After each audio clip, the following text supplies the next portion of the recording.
Okay, so the recording has started now. So introduction to stocks. Now, there are lots of discussions about what investing is, and what exactly is when people say they are investing or buying stocks, what does that mean? So we just start from the top. What's a stock? And a stock essentially is it's a unit of ownership. So it's just something that signifies that you own a certain, share of a company. Um, at times, people don't think about it that way. So they just look at it like, oh, I'm trying to make money. So I'm injecting my money into something and I'm getting a return on that. But in reality, you actually own a part of a company. So at times it's quite helpful for people to think about it. And it's quite helpful for people to understand that. Um, that concept is important because there are different kinds of companies. And when it comes to stocks, we're talking about stocks trading or investing. Specifically, we're talking about public companies. Now, public companies are listed on exchanges, and so they trade differently from private companies. Now, why that's important is there are a number of regulations around public companies, and there are certain things that they have to do. And it's those things that they do that provide the opportunity for one to be able to make more informed decisions as to, investing or trading. Because without that information, what people would really be doing is, that's why you hear people say, investing in the stock market is just gambling. So they don't see any distinctive difference between going to the casino or buying stocks. Uh, if you don't look at it, with the eagle's eye, it might seem that way. But when we start getting into the details, you'll see that although there is an element of luck, there's no question about that. It's possible to swing the luck in your favor, and that's the general idea. It's about how can you do that. Now, investing in stocks is about supply and demand. You buy shares, but when you buy shares, you're buying them from people who are selling them. So the traditional, forces of supply and demand and price action comes to play, which is, basic economics of supply and demand. That same concept applies to stocks, and it becomes very important as we go on along. The last thing I want to talk about with regards to the introduction is there are different kinds of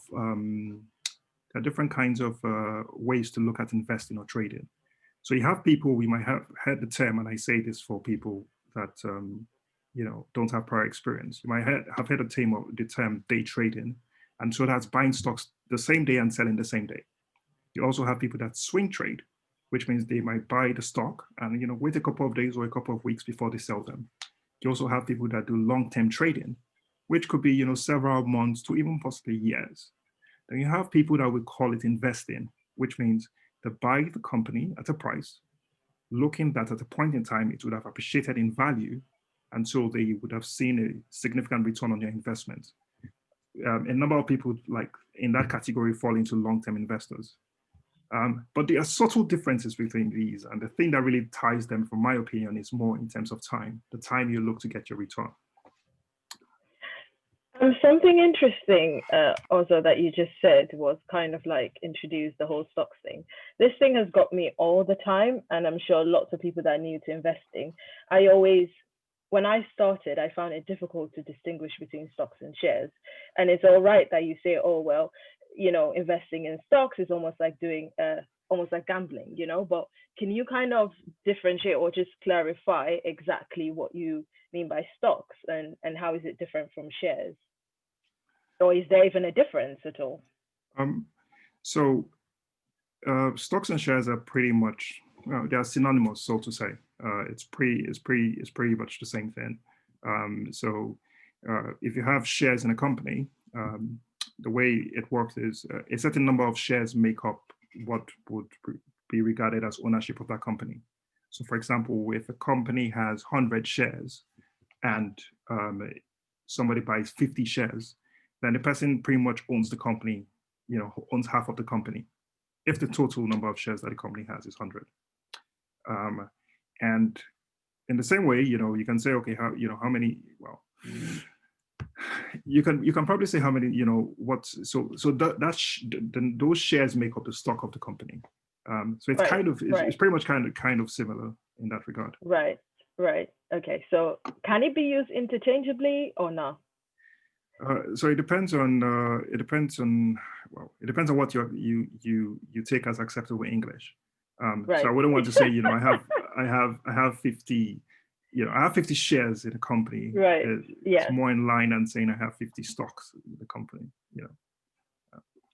Okay. So in terms, okay, cool. So in terms of the scope of what we'll be covering, so we'll be covering what is stock trading all about, how to trade in US and UK stocks, where to find stocks to trade, how to choose profitable stocks, then some strategies around trading, what are the risks involved, and how do you mitigate them. We'll be talking about learning when to buy stock, when to sell, how to cut your losses if things go wrong, and a concept which I don't say I came up with the concept, but learning-based investing. I'll talk about that a bit.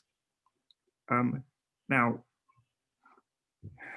the key thing, the very important thing with trading is, okay, before I do that, this just to say, again, because quite a number of people have just joined, I've said, okay, people need to, kindly be a bit patient, because this is the distribution of people that registered for the event, and we have 64% of people with no experience.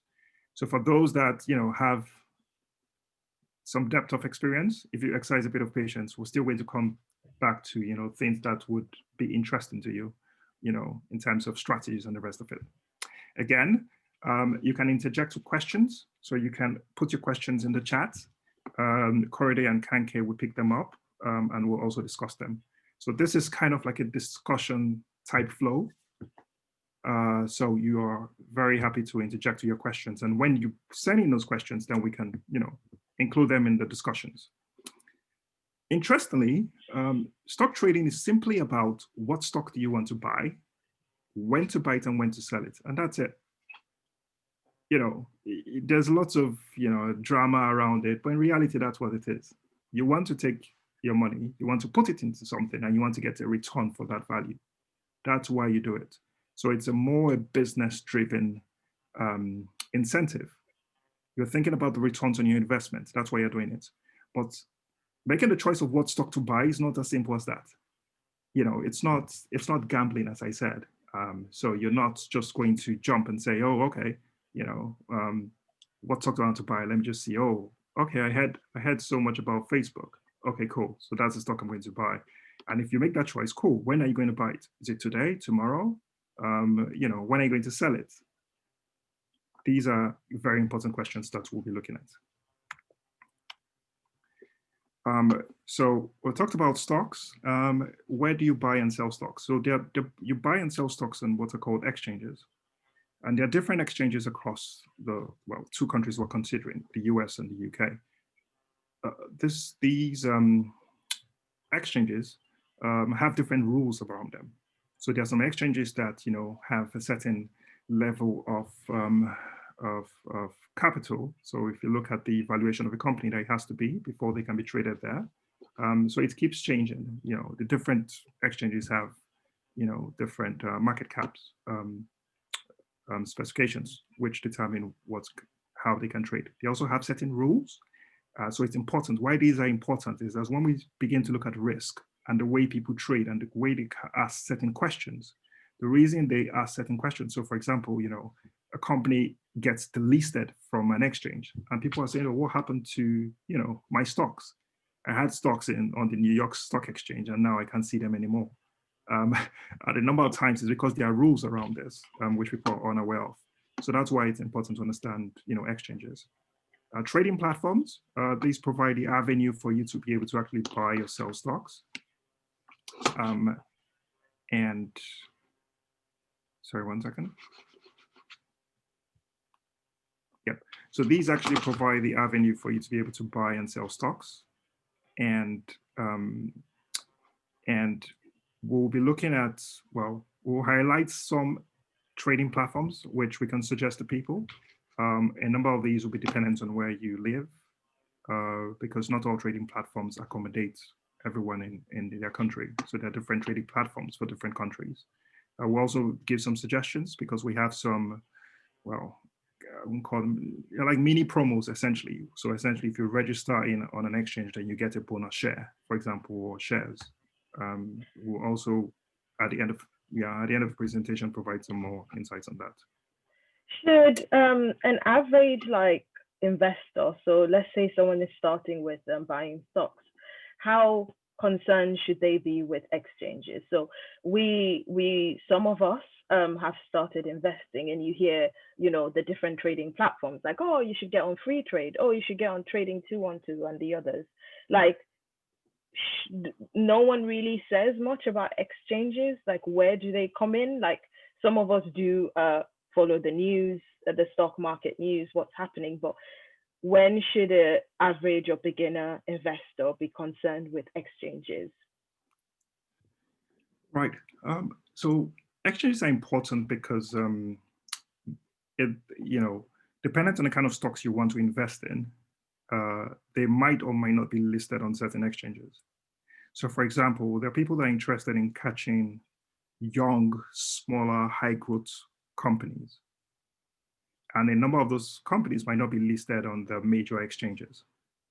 And if they are not listed on the major exchanges, then you only be able to trade them if your broker provides lists stocks that are traded on that exchange.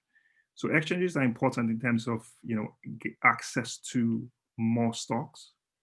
So some brokers don't support listing stocks that fall within certain category or don't meet certain criteria.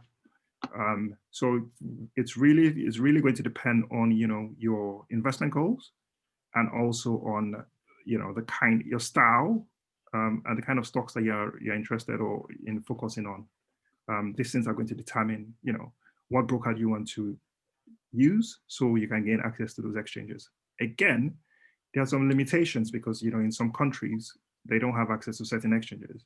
So they might be tied down to the platforms which are provided by those by the brokers in the countries that they reside. And so yeah, they just have to go along with what is being provided. But the key thing with exchanges is it gives you access to stocks that you might not be able to get on the traditional exchanges. Cool. So you can equally buy and sell on exchanges as well. Yeah, so the exchanges list them, but to access them, you need to go through a broker. Yeah. Cool. Okay. Okay. So this is a big one. I've seen many people jump into investing, and investing and buying stocks and all. That's good. Everyone is looking to get some return on your investments, but it starts with a plan. What's your plan? What's your goal towards investing? I've had conversations with people. I think I was having a conversation with someone quite recently, and he said, he told me, he said, oh, please, I need recommendations. I was like, okay. I started talking about some companies, but the companies I was talking about, I was telling him about returns in 4 to 12 months. And he was like, 30%, 12 months. He was like, no. He can't do that. He said, I need to see my money grow quickly. So as you can see, his goal was different. So the kind of stocks I was recommending to him did not make sense. So it's really dependent on your goals. What's your overall plan? Many people focus on, stocks are doing well now, I want to put my money in. Okay, what of the next 2 years, the next 3 years, the next 5 years? What's your investment goal? What of the next 10 years? Are you investing as an alternate source of income? Are you investing because you want to retire early?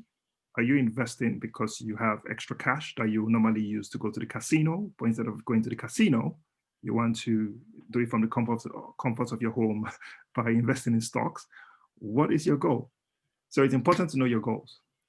And it's not just rushing it and saying, oh, this is my goal or that's my goal. You need to think about it. You need to, think and, reflect to see, okay, what am I trying to achieve? Who are investors that I look up to? What are their styles? These are things that should influence, how people think about their goals. What's your personality like? There are people that once the stock price just goes down, their heart races out of their chest. And they're just like, oh, I need to sell this stock now. What's your personality like when it comes to these things? You need to look at how much time do you have on your hands. Do you have enough time for you to be able to say, oh, cool, I can spend so much time, on the market? Because there are people that do day trading, and day trading is a very different style. It involves a different mentality. It involves a different kind of planning. But if you don't have all that time on your hands, let's say you do a normal day job, your 9 to 5 job or 8 to 4 job, and you don't have time on your hands, but you're still day trading, how exactly are you doing that? So you need to marry all these things. You need to marry it with, how much money do you have to invest? Do you have money that you keep aside every month to invest? Or, do you have money that you invest every year? How patient are you as an investor?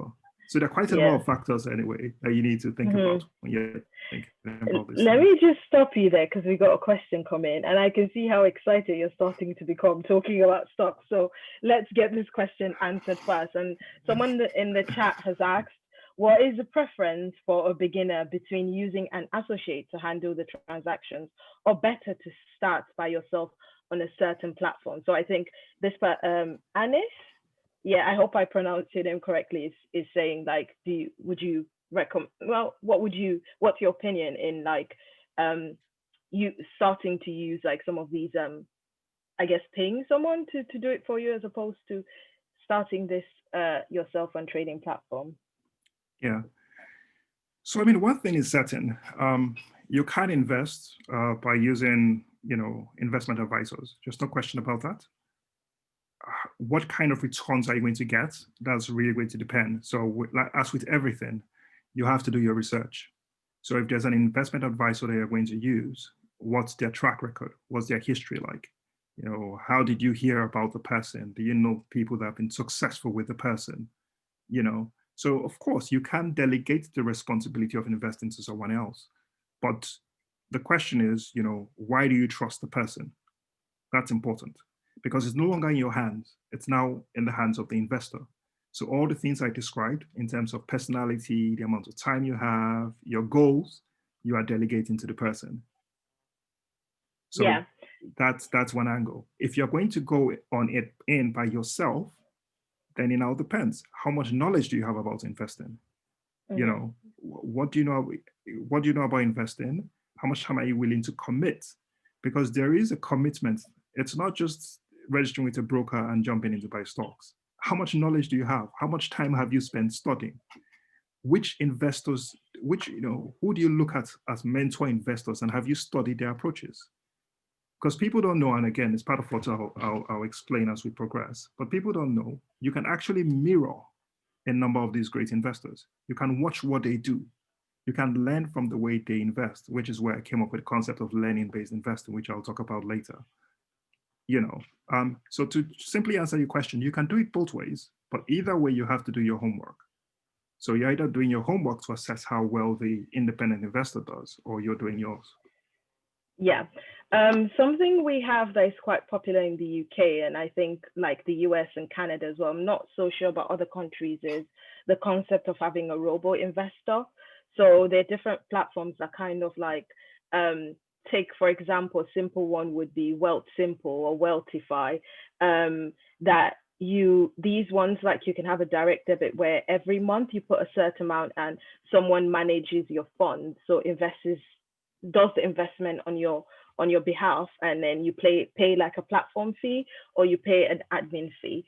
Most people start that way. Other platforms just take change. So when you pay for something with your card, they just round up the figure and use the change to invest on your behalf. I think one is called Nutmeg. So there are a bunch of them. At least when I started, I started with using Robo Investor, kind of using the concept of outsourcing investing to someone else that knew more about it than I did. But just like Oza said, there is like a limit to how much you can like, and they kind of invest in terms of your risk appetite, and they ask you all these things before you open up an account with them. So that's one of the questions we have.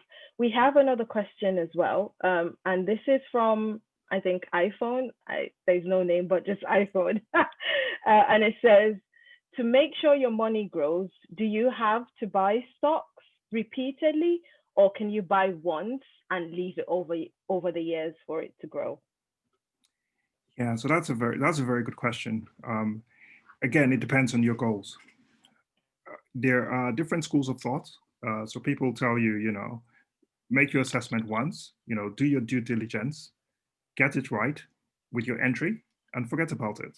You know, um, some will tell you, buy at a point, sell, and then invest again. I think you can do both. So I am very so in terms of the approach, I prefer a mix of the two. I'll show that when we, get into the details of this. But I prefer the opinion of I prefer the, perspective of doing repeat investments, right? You can, if you invest in a company and there are no signals that show that the bullishness of that investment is about to turn, then you can allow it to keep going. If you see a signal that things are about to change, then I take the position that you can exit and come back again if you need to. And I'll show that, and I'll show how, I will consider something to be a signal that there is a problem.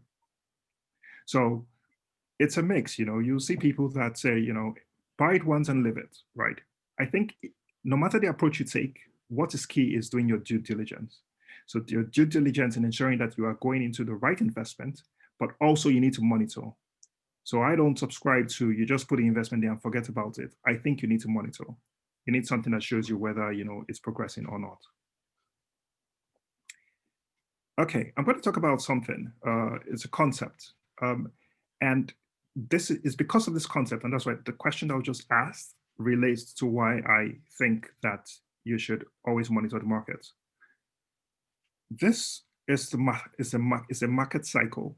And essentially what, simply put, stocks are going to rise and they are going to fall. That's the cycle of investing. That's the cycle of the markets, right? You have bullishness and bearishness. If you trace historically, it has always been, the markets will go bullish and they will go bearish. But if you understand that cycle and you're able to read this cycle, then you can make better informed decisions.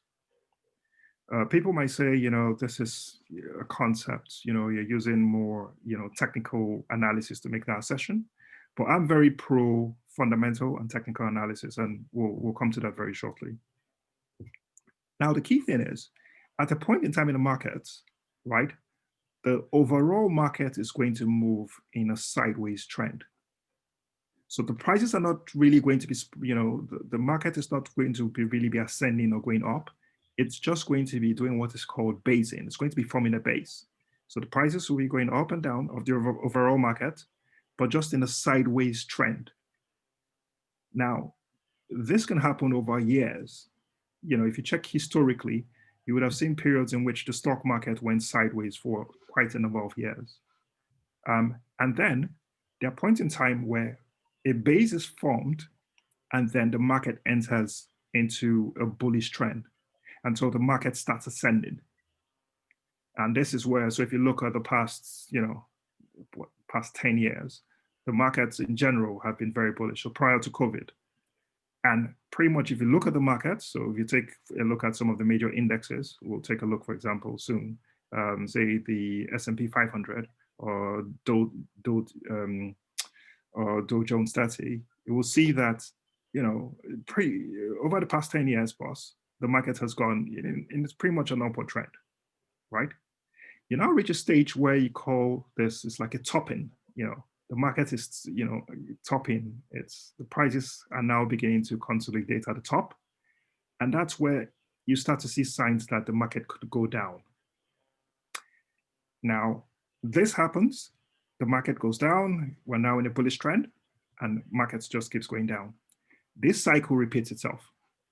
If you can understand that and learn to see that the cycle of the market is in this way, then you'll start to see opportunities.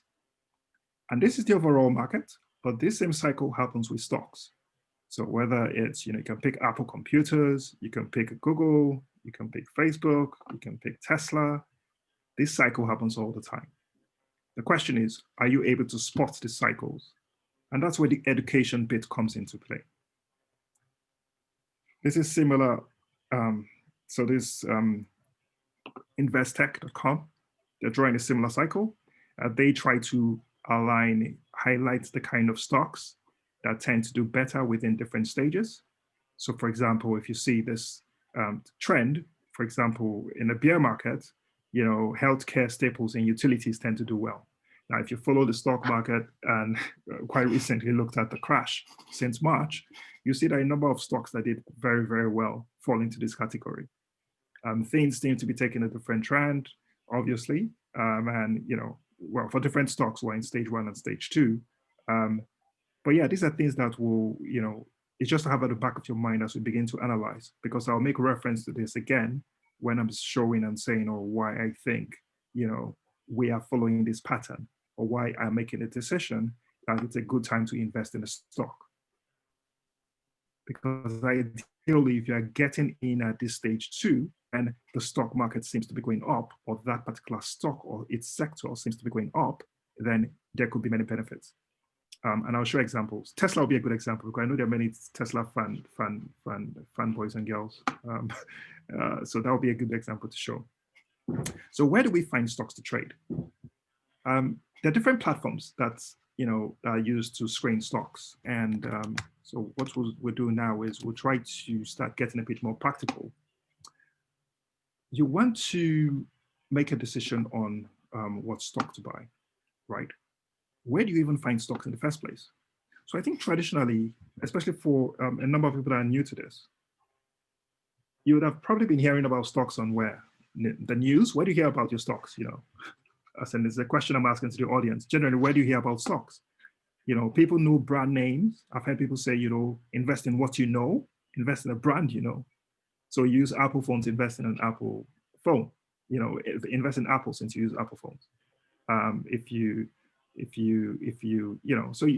People suggest, invest in stuff that you use. So people get ideas from there. Or a friend told me about this company. Okay, good. So I'm going to invest in a company. That's one way people do it. Newer ways people do it.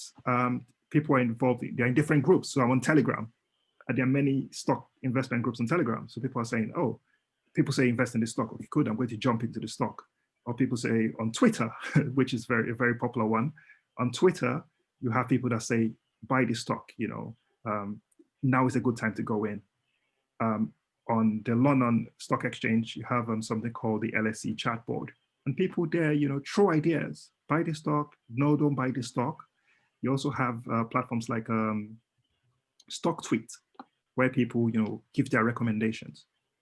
Now, the first category I talked about, from the news, from brands, I'll call that very traditional. So those things are very close to you. They're things that you would know and understand. The second bit, the things that are more trendy. So the Telegram, Twitter, stock tweets, LSE chatbots, those are kind of, trendy stuff. But the recommended way I say, so yes, you want to have, you want to follow all those groups. You want to get insights from there. Sure, there's the power of gathering information from a larger domain. However, there should be a more pragmatic approach to how you research stocks, and that's what I'm looking at. So I'll start with, let's see if I can get this here. Okay, I have to minimize this. Just one thing, I like the fact that you said, use as much as you can to get all this information. But should we be impacted? Should we base our decision on what to invest based on some of these things that we hear? Because I'm part of a WhatsApp group, for example, and they're constantly talking about, you should do this, you should invest in this stock is doing this stock is doing that. I think a lot of people have that fear of missing out, especially if you're a beginner. Absolutely. So should you follow those things? You should follow them, but you should not use them as the basis on which you make investment decisions. They can guide you, they can provide insights. And if you have done your own research, you can marry the stuff that you get with what you have got, with the research you have done. So the first step is to actually do research, is to do your research. That will be the first step. let me get, Oh, yeah, so let me show you what that process is. Sorry, go ahead. I'll just bring this and show you. no, I was just gonna say that I've been getting some messages about asking questions whilst you're talking, and I think in the beginning we did say it was going to be a discussion style. So do you have kind of like a preference? Would you rather I just stop asking you the questions, No, although? no, no, bring the questions on. I mean, the key Okay, reason cool. for this, it's an interactive session. The key reason for this is to All be able right, to get people's insights and provide, yeah. cool. So where do we get stocks from, right? So the first thing is, I'm very big on what's happening in the sector, right? So if I'm interested in stocks, I'm thinking, and again, a lot of this is, as I said, it's a lot of this is dependent on on your investment goals and what you're trying to achieve, right? However, I'm very big on what's happening in sectors. So the first thing I'm interested in is I'm interested in looking at different sites to see. So I'll show you, for example, this is marketcomposite.com, right? This site, amongst many, and there are different kinds of sites, it tracks on a daily basis, right, what is happening in different sectors. So first of all, before I go and say, oh, I'm picking Apple or I'm picking BlackBerry or I'm picking, what is the overall sector like? And I'll show you later why this is important. So I want to start with, what's the sector like? And if you see I've seen a number of, it's very smart investors follow trends because you don't want to be going against the trend.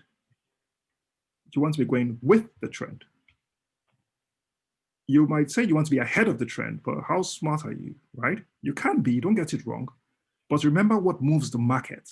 It's the forces of supply and demand. And when I say forces of supply and demand, what I mean is money. So money that is going after stocks is what is going to push the price up. It's not what somebody thinks in his mind on, no, it's the forces of supply and demand. So if we look here, this is last week, I think this is probably, so these are the top 10 themes. These tracks on a daily basis. So I wouldn't come here and say, oh, it's just solely based on this, I'll make a choice. No. But if you see this, for example, cybersecurity, and if we scroll down and look at cybersecurity, right? These shows, so they have used this 1, 2, 3, 4, 5 stocks to track the cybersecurity sector, right? So I'll take, so crowdsource, because CRWD, right? Because that's quite a popular one. Now, if I go to Finviz, I'm going to type crowdsource. And by the way, what will happen is after this session, all these links that we are talking about, so in case you missed them, we'll send an email where we just highlight a summary of the tools we use and all that, so that you can equally use them and add them to your own arsenal if they're not stuff you use already. So if I check this CrowdStrike, right? Because so this has given me an idea about this. I've seen they've talked about the top movers, that's fine, but I'm interested in getting an overall view on the sector. So I go to Finviz and I've checked CrowdStrike, right? So this shows me this trend. This is since April, this is since March. I can see clearly it's been on an uptrend, right? Interestingly, I can see from, well, this is, this shows me just from April. So I'll bring up a better chat, which gives us, which shows us a broader view. But the key thing I'm interested in when I talk about this is this shows that it's in the technology sector. So as you can see, this platform, Finviz, and it's, well, it has a free tier, so this is free, allows you to be able to get details about companies. So if I see here, I'm interested in the sector, remember. So I'm using this as an example. This is the sector, but this is the, so this is the sector, but I'm going to the industry. And this industry here is software infrastructure, right? That's what they have categorized it with. And I can see these 20 companies. Are they more than 20? So yeah, there are more of them, right? So you can see page on page on page. But that shows me, right, that there are quite a number of companies here. What I want to do, so my research, what I want to do is I want to start checking the trends of these companies. Just by looking at the charts, I can see, these are tending upwards. This not so much. This is, and I can see, I'm seeing more up and, an uptrend, right? This is just me scanning through, right? Okay, okay. I can also come here and I'm seeing generally, I'm going to filter by percentage change. I can see these ones are gone down, right? So all this, minus 0%, 1%, 2%, that's not so much. These are two that have really lost out. That's fine. But I'm going to reverse because I want to see the ones that are doing well. And I'm seeing quite a number of them, but this is just one day, right? So what I want to do is I want to go beyond that.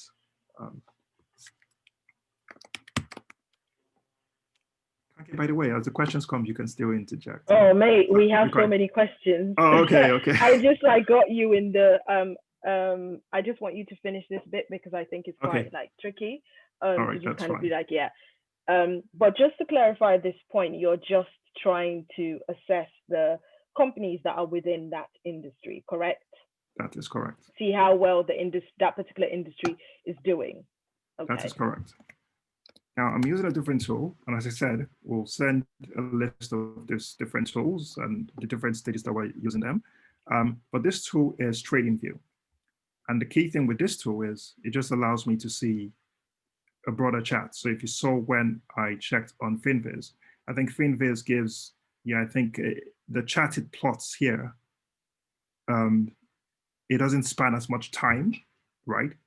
So if I go here, I can go from time inception for when it started. So CrowdStrike became public in 2019, but I can clearly see this uptrend. And now there are different timeframes. So this way, for newbies, so I'm going to try to explain a few of these things now, because some people are going to be looking at this chart and be like, what is this? Yeah. What should we care about the chat? Like, what should we be looking for when we see this?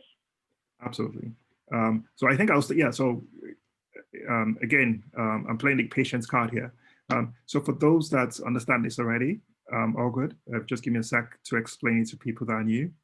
So this chart is used for plotting price action over time.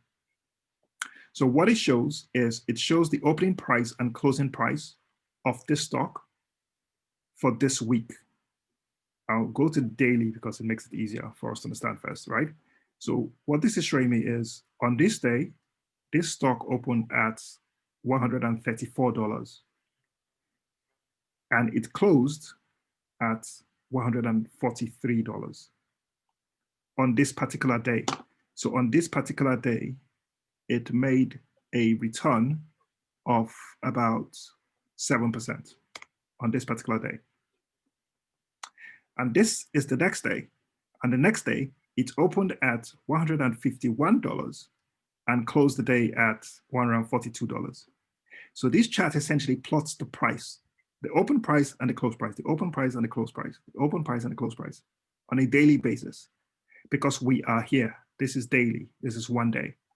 If I go to weekly, it does the same thing, but week per week. So it shows that it opened at this price this week and it closed at this price on the same week.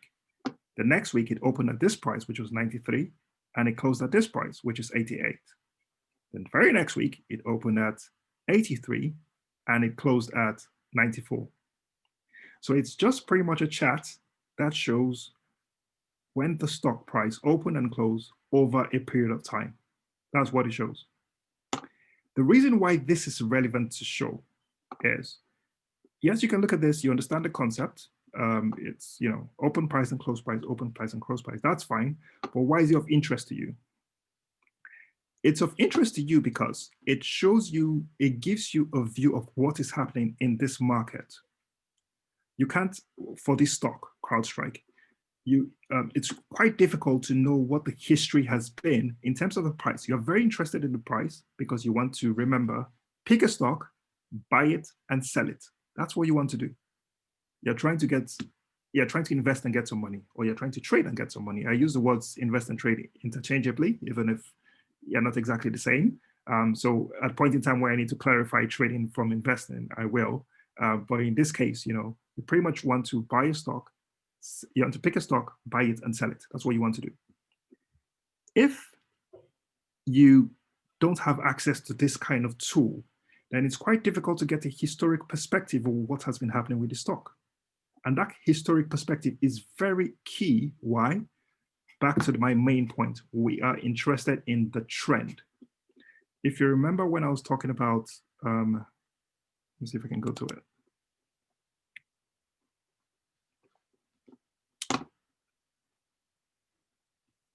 If you remember when I was talking here about market cycles, this concept is very, very key to what we're talking about. Because I said, you don't want to be buying at a price here when the market is going down. You need to understand this cycle. If the market is in a downtrend, which is the prices of stocks are going down, and you are jumping in to say, oh yes, I'm going to go and buy CrowdStrike now. It's rallied already. It's topped. It's now descending. And then you're jumping in to buy the stock here. You know, so this is where I choose to differ. This is where I beg to differ from people that will say, oh, just buy the stock and forget about it. Long term, it's eventually going to do well. Okay, you're saying it's going to you're saying it's going to do well, but it's on a downtrend, and this downtrend could be for the next 2 years. So maybe in 4 years, it does this accumulation again and forms a base, and then in 5 years, it starts an uptrend again. That's fine, but you'd have tied your money down for 4 years. Right, but then how does that kind of go with what people usually say that you should buy at the lowest price and then sell at the highest price? Like it's a bit confusing, like, because we all know the market fluctuates. It's up tomorrow, it's down the next.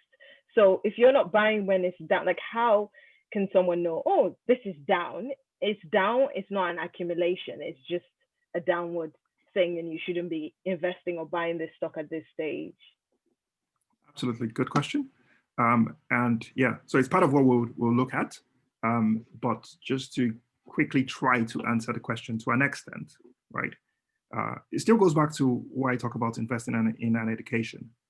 You definitely need to have knowledge. So as I said, the question I was asked before, which was, do you delegate to someone? If you're delegating to someone, then the person should be able to read these charts or have a sense or knowledge around market cycles. Now, if it's you doing it personally, then what you want is you want tools that show you that trend. Now, so I use the charts to be able to give that assessment. And there's something called moving averages. So I'll talk about them again, but it's good you said it, so I highlight it. Maybe if I talk about it a few times, it becomes a bit clearer over time. This is a chart showing the opening and closing price per day or per week, in this case per day, over time, right? What I use is I do it on a weekly time frame. Now, you have your daily time frame and you have your weekly time frame. You have your 4-hourly time frame, 1-hour time frame. There are different time frames. But for me, in order to get an overall view, a long-term view of where the market is headed, I'm looking at a weekly time frame, which is what this is, right? And this line, this red line, this coffee line you see here is something called a moving average. And without trying to sound too technical, and still not trying to confuse people, especially people that would be seeing a chart for the first time, the key thing is this line here just shows what the average price has been over a period of time. And in this case here, because it's a weekly chart, this is a 30-week moving average. That's what this is. You can also call it a 200-day moving average if you're looking on the daily. But what I'm keenly interested in is I want to see that the price is above this line, above this 50-week moving average. If it is above this 50-week moving average, then I consider it to still be on an ascending trend, which means it's bullish. I do not expect, so the current price of CrowdStrike is 203, right? Looking at this chart, I don't see any reason why, the price will all of a sudden change here, come 200 or 98, because I don't see selling pressure. What I see is buying pressure. And if you see this horizontal bars here, right? These bars here just show the volume. It shows the number of shares that have been traded per week or per day, depending on where you are. So if you see at this here, where you have volume, if you see here, as I move my pointer, you can see them change. So it's 88 million, 23 million, 29 million. That's just looking here where you have volume, right? This shows the price movement. I can see clearly that a number of people are still interested in this stock. And they're interested in buying, they're not interested in selling. So I forgot to mention a key point. The green candles indicates that the price went up for that week. A red candle shows that the price came down. So if you see this, green means the price is going up. So every week it's been going up. So if you see CrowdStrike for the past 1, 2, 3, 4, 5 weeks, it's been going up for the past 5 weeks. It's on an up, it's in an uptrend. But overall, if you look at this chart here, which shows this ascension, this ascending, it's ascending, it's moving up. It's exactly what I see here, right? So if I draw this line here, this is ascending. That's what this is. It's ascending. I don't see it going down. And so I can say it's bullish. Would I now say, well, because it's ascending, I want to buy here, right? It depends on you, but I wouldn't want to buy it here. I would have wanted to be like, people like there's a guy, Lanray, that probably bought it here. I would have wanted to buy it at this point in time. And if I was following with this logic, at the point in time the price went above this 200-day moving average or 30-week moving average, I can see it's been going up. So if I fell on the, if somebody bought here and the person is telling me, oh, just buy it and forget about it, I'm looking at the chart and I'm like, okay, yeah, sure, you can forget about it. It's going up. But would averaging down at this point help? So averaging down is a concept whereby you reduce the total average of the price, the average price of your stock holding. And you do that if the price is going down. So assuming you bought it here and the price started going down in this direction, right? In this direction, then sure, if you bought it here at 200 and the price comes down to 123, you can average down by buying at 123 because your average would now be 203 plus 125, which would enable you to average down. And I'll talk about averaging down when we talk about risk, and whether to do it, how to do it. I'll talk about that. But so generally, anyway, you can see from this chart that the price is going up. And so at times people don't look at charts.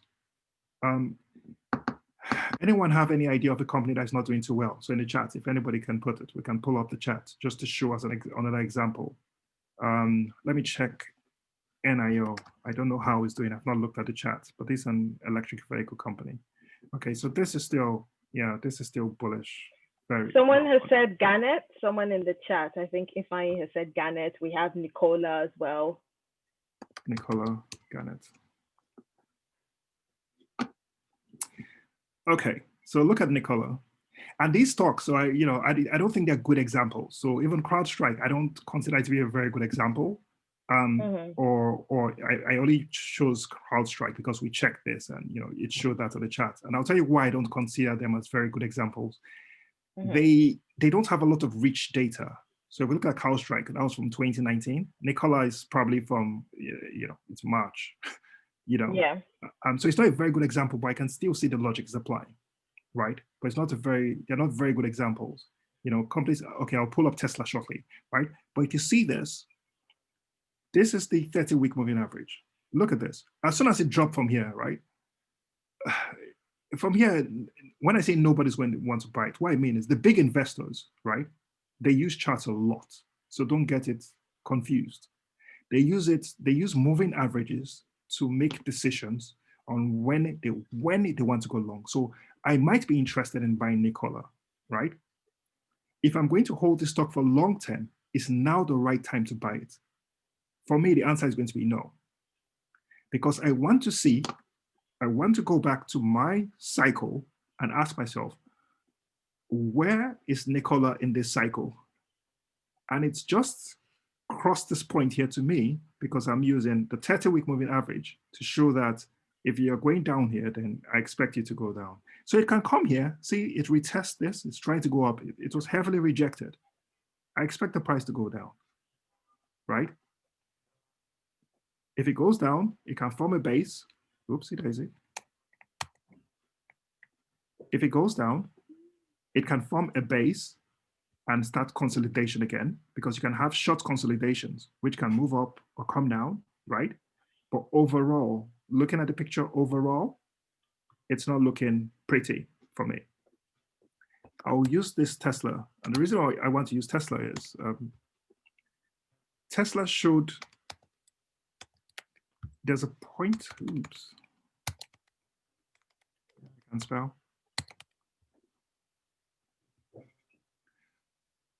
Okay, so I monitor Tesla closely, even if I'm not an investor in Tesla.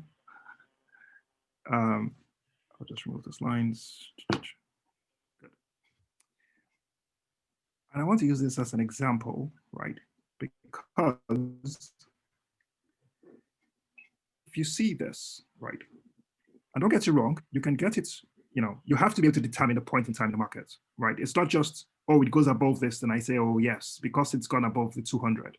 That's not the only thing you're looking at. Remember this, right? You want to see that there has been a consolidation like this. It's been moving sideways, or it's formed a bottom before it goes up, right? If I look at this, and I'll tell you what I see here. This is what I see. I see consolidation.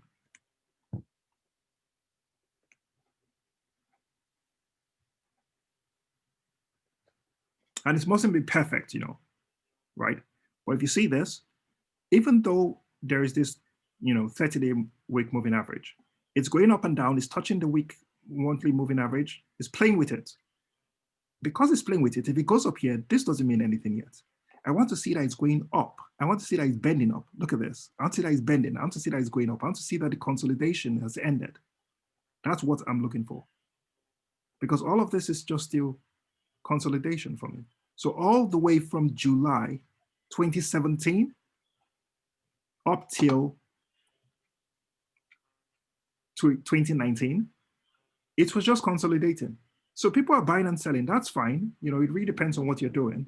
And this is longer. This is the weekly time frame. On the daily, sure, it would have given you quite a number of other opportunities, right? But if you see all that consolidation ended here,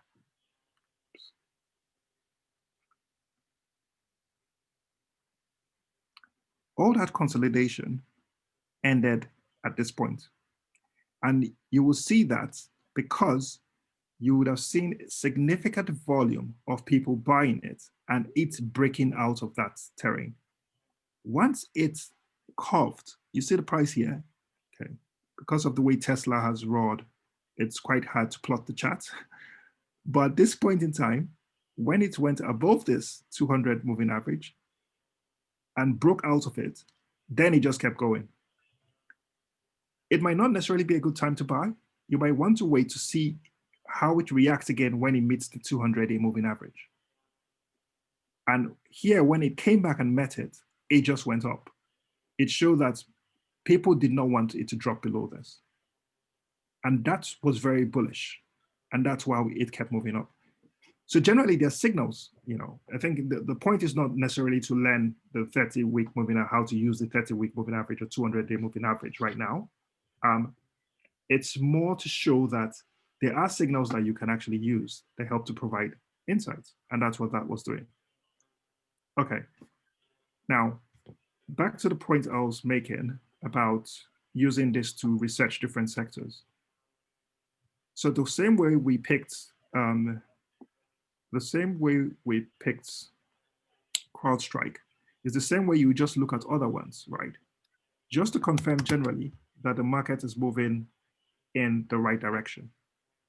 If you see this one, so with this, there's still lots of consolidation that's been happening. So I wouldn't necessarily call this a good example. I can see it's broken out here. but I wouldn't now say, you know, this is following a similar thread to CrowdStrike. It's not, to me. And that's why, you know, you have to now check. Oops, sorry. So that's why you now have to check, you know, different ones to see.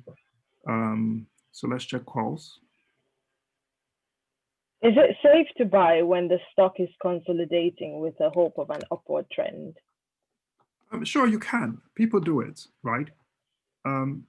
Again, it goes back to, you know, your goals and what you're trying to achieve. You know, people are happy to make a little return. Sure, you can look and see, you know, it's consolidating, but when it's consolidating, how is it consolidating? I'll show you a very good example. And when we talk a little about trading strategies, you'll see that. If you see here, right, it's gone up. When it's gone up, it's come down here, it's gone up, it's went up, it's come down, right? At this point in time, where are good buying points? Good buying points are where it touches here. If it comes here, you could sell. Sure, you could do that. And people do it, you know, and you would have made, you know, 30, 40%.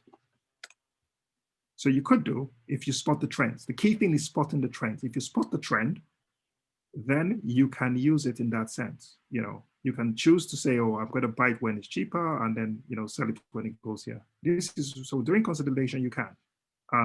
But I'm more keen on buying when the trend is going up in this regard, especially if I'm going long, if I'm investing long. If you are doing just your swings, then yes, you could. So without overflogging the issue about the charts, the key thing is trying to understand the direction the market is going. You don't necessarily have to use this, you know. So at times you have index funds. So let me see if there's a, and if anybody knows an index fund for software infrastructure companies or cybersecurity companies.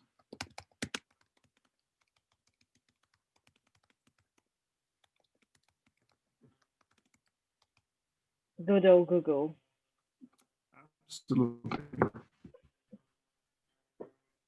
So this is just the way I would normally would just go, you know, do the research. So these are ETFs. Let's see if this yields anything. And I'm going to be looking, I'm just trying to see a fund that tracks cybersecurity companies. This is Ireland. Now, I don't know if anybody knows anyone. Digital security ETF. I'll check.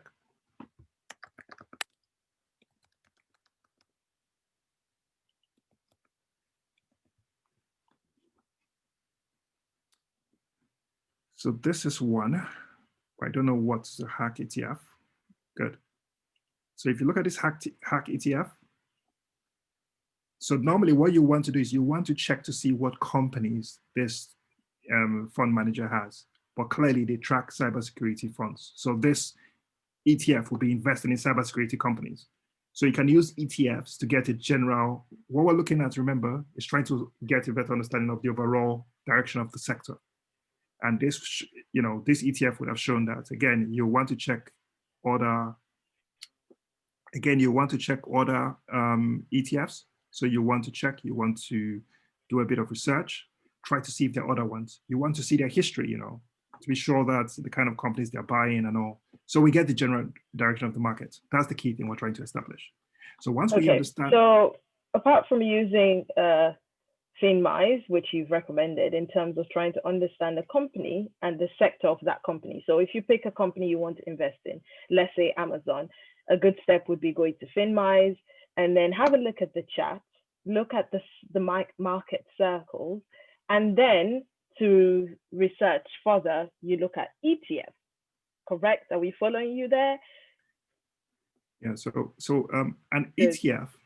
Yeah. So an ETF is you're trying to get a sense of how the sector is doing, and there are different ways that you can do that, right? So you want to there are companies that write reports on different sectors. You might want to look at that. If you're trading in a company that deals with certain commodities, you might want to see what the futures for that commodity is. And I'll show that in the core example that I show of how to, you know, research companies. You might want to look at ETFs that track stocks in that sector. So these are all different ways so that you don't put all your eggs in one basket and get it wrong. You want to try different things to see that they're all showing you the same upward direction. So for example, you go to FinViz, check the sector, look at the number of companies in that sector, see the direction it's going. You can use market composite, like I showed, and like that's this. Market composite. Cool. This tracks cybersecurity stocks, and this shows generally the direction they're going, right? It also shows you the stocks that are tracking, which is quite important. So they have used 5 stocks to give the overview of the market. But you might want to do more than that. You don't want to just leave everything on the hands of these tools. You want to use them as starting points, but you now go take these things and then you now try them, and make extended research. Okay, so that's how you get, the general direction of, that's how you get a sense of what sectors are doing well. Now, if you know the sectors that are doing well, and you pick a sector, for example, we pick cybersecurity, then you now want to check, okay, of those sectors that are doing well, which of them is well positioned for me to buy? So at the end of the day, it might not be CrowdStrike you're buying. You might say, oh, CrowdStrike has gone too high for me to buy, right? But you can now check, other ones in that sector. And so I might see other ones and say, for example, so let me look at Box. I'm just checking randomly.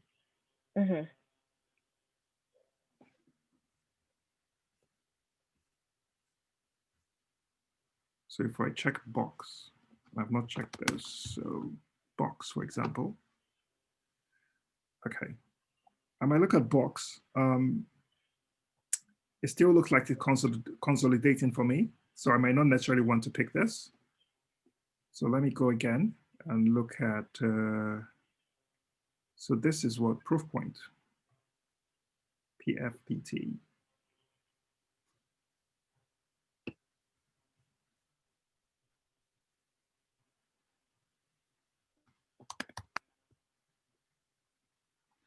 Okay, now I'll look at proof point. Okay, this looks like it's consolidating, but I'm interested. And the reason I'm interested, okay, this is the weekly. So this looks like a big consolidation that's been happening. Oops. Right? And if you see here, right, so from this point in time, from here, probably from about here, you can see that it moved kind of like in an uptrend, right?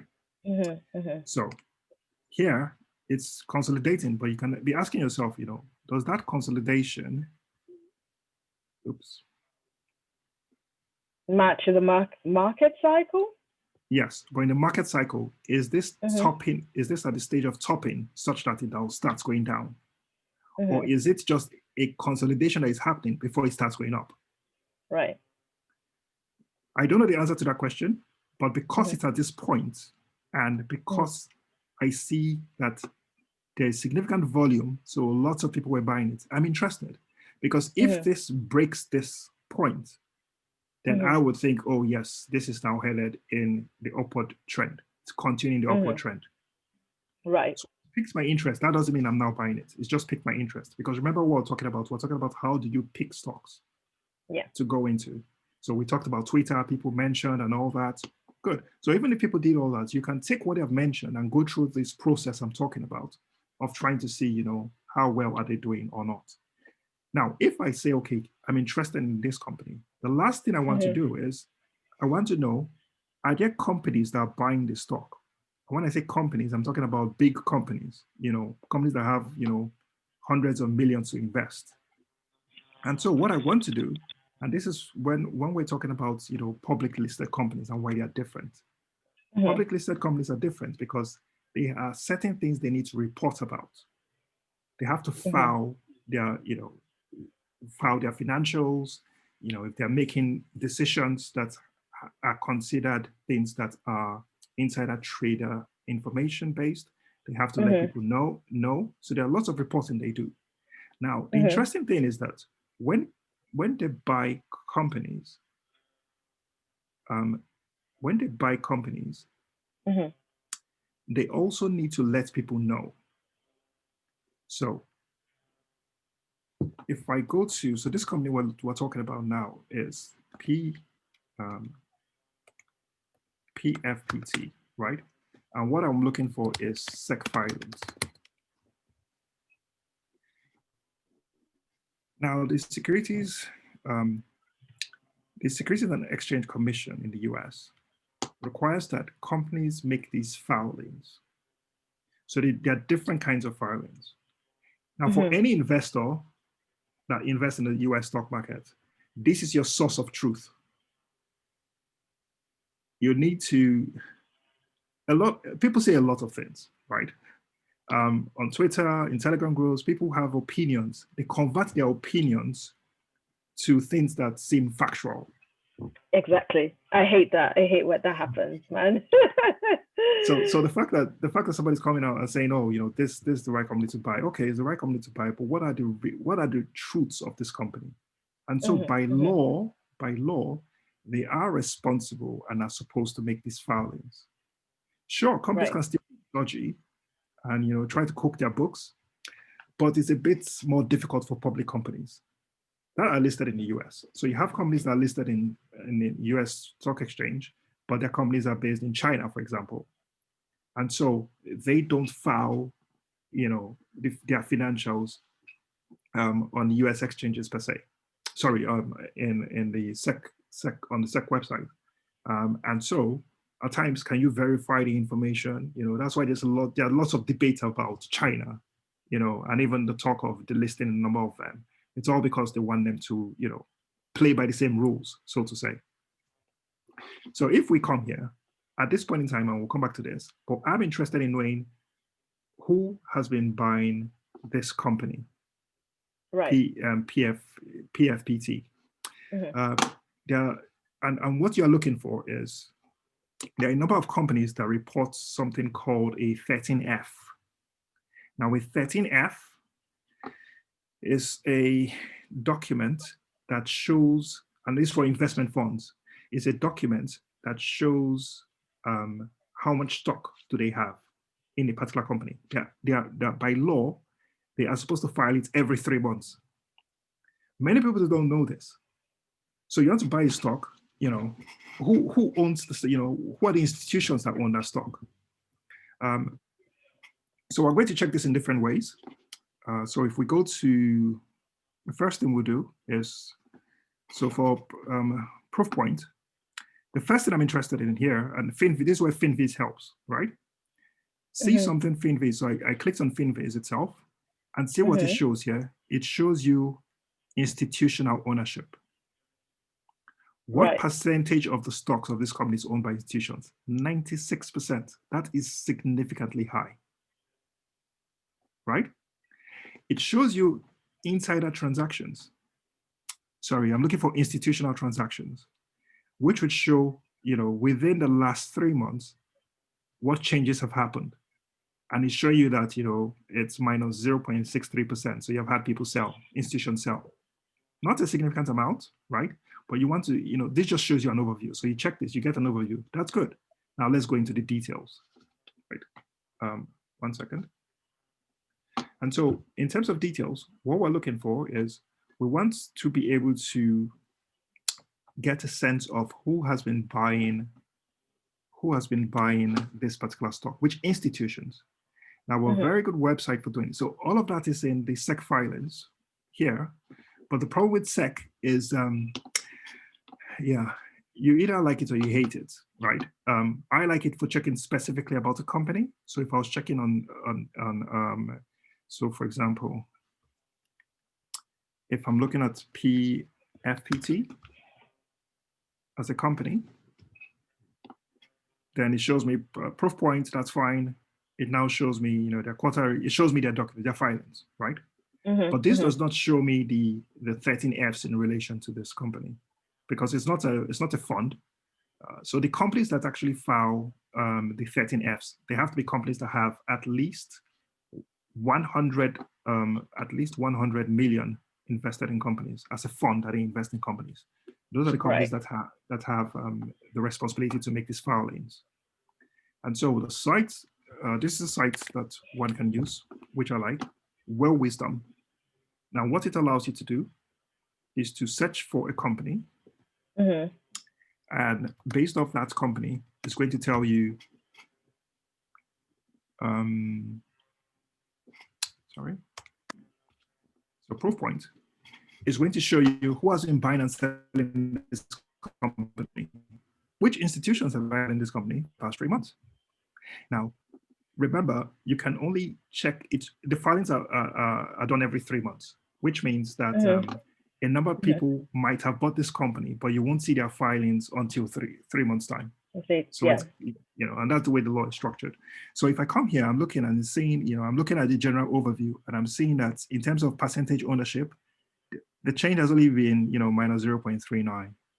And there are a number of new positions, 9% new positions, So I'm seeing this, okay, fine, that's good. But you now go into the companies themselves. So these are the companies. And you can source this. So if I do this by date reported, so that you get the latest, good. So this is by date reported. Now, you can start seeing the shares that have changed. So if you see this Vetu Financial, they increased their position, right? With 5,000 new shares. You can check this. You can check Banker Capital. They increased by 10,000 new shares. This was September. That's when they did that. So these are insights that you start getting on, who is buying what. You can see, you might be able to check here and you start seeing that the company is offloading so many shares. So if if significant institutions are offloading shares and you are rushing to buy them, is there something that they don't? And it's possible there is, but you have to wonder, okay, why are they offloading? You have to start wondering. Now, these institutions, there's so many of them, right? So ideally, you want to be able to have a list of institutions that you track. Institutions that you are, you're like, oh yeah, I'm interested in what they're buying and what they're selling. So that if you do your own research and you see that an institution that you follow is buying PFPT, and you're like, oh yeah, that makes sense. Then you now know, okay, you're not the only one thinking it. The wise guys, the smart money is also thinking it. Right. But if the smart money is running away from it, like these are just, assuming there is significant selling, then you are wondering, okay, what's the problem? Another thing to watch out for is what percentage of this share ownership makes up this institution's funds. And you can see 0.003, 0.03, these are minute numbers. They are insignificant. So you might want to filter this again to see, okay, who really owns a significant portion of this company? And it comes down to it, you start checking. So, RGM Capital, 6%, 6.9% of their entire portfolio is this company. That is significant. 6 point. So anything 5 and above is significant. 5 and above is significant. Not the ones that have 0.002. You can't make your investment decisions based off those guys because that could be anybody playing around with money. So if these guys are setting off, it's an alarm bell basically. So as you're doing your research and you find that the big people or the big dogs that have shares of these companies are selling off, it should be an alarm bell for you to dig in deeper. Digging deeper, absolutely. And again, that's why it's helpful when you know the fund, because some funds might, what's their track record like? If their track record is that they have been struggling with, making good returns year in, year out, then you really don't care if they're really selling because they have been making bad decisions. Right. So it's, it's all about, and then again, it's trying to see, what other stocks do they have? How have their decisions been over time? Right. So I'll give you one good example of a fund that people follow, of course, Berkshire Hathaway. Berkshire Hathaway. So Berkshire Hathaway is owned. So go ahead. Speaking of funds, because you're kind of diving into it, and I'm sure lots of people are kind of lost. By the way, we have so many questions. I'll get to those questions at some point. I just want Ozo to kind of finish his train of thought, because I can see he's getting very excited. But should beginners start by investing in index funds or individual ones? So I think you can kind of tally down to when people say funds and index funds, because this fund you're showing us, is there quite a difference? Okay, yeah. So an index fund is different. So an index fund is a list of, it normally is a list of stocks that have been put together, right? Well, the fund owns so an index fund represents a collection of certain stocks. Yeah. So that fund has, for example, say 30, 40 stocks that they buy. Mm-hmm. And they have an index, right? And so you can buy an index. So the index itself has a price. So that price trades up and down. In that sense, yes, you're buying that fund. You also have certain investment houses. So they're kind of like companies. And what these companies do is they allow people to invest in them. So you can buy shares in them, just the way you buy shares in Apple or Google. And then they actually make business decisions. So like an investment company, they're like a business. And they take those funds and they invest. So for example, similar to what Berkshire Hathaway does. So Berkshire Hathaway is owned by Warren Buffett. And they have, like other companies, like other funds, they also have to file the stocks that they buy and sell.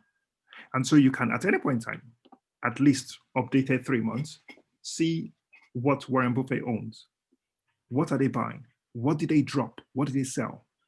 You know, what are the new things that they have bought? What is on their radar? Because as I said, if you have a list of funds that you follow, you can actually take those funds, look at what they buy and sell, and make more informed decisions. So the key thing of all of this, which I'm making, is how does a stock come on your radar? What is it that you see that makes you to say, oh yes, I've gotten this recommendation for the stock, so I'm going to go into it? That's the key point of these things that I'm highlighting. So looking at the 13 Fs is definitely a way to go. It helps to bring things on your radar. So that is just, getting things on your radar. Once you have things on your radar, the next big question is, how do you choose a profitable stocks? Cool. Is this like a good time to kind of get you to answer some of our questions, which I think are quite related? Sure. So we've had a few questions come in, and sorry if I don't shout out your name because I just made a list and I can't remember all the names that asked the question. But we have a question. How would you know if they're selling for a reason or simply harvesting a good profit since they bought these shares? This person, I'm sure, is talking about the funds that you showed earlier. So yeah, it's a good question in terms of, why would they sell? And I guess this still comes down to, the concept of goals. So just the way as an individual you have goals, for the funds, they also have goals. So it depends on when they bought. Remember, it's about picking a stock, the price you buy and the price you sell. So an investor could have gone in with a goal of, yeah, we're going to make 30% return. And if we make 30% return on this, we are good. We have spotted that this is a stock. It has a high potential to go up, but we also consider it a risky stock. And so because of that, we're not going to stay long-term in this stock. We're going to get in and get out. And so they get in at a good price. And if they see their target, they sell.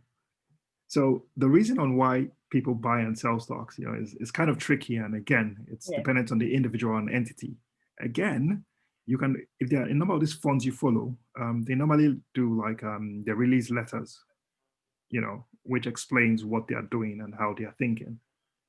So for example, Buffett sold the airlines, he explained his rationale behind that, why he sold the airline companies. He went in because he went in, he wasn't in for long and he sold out.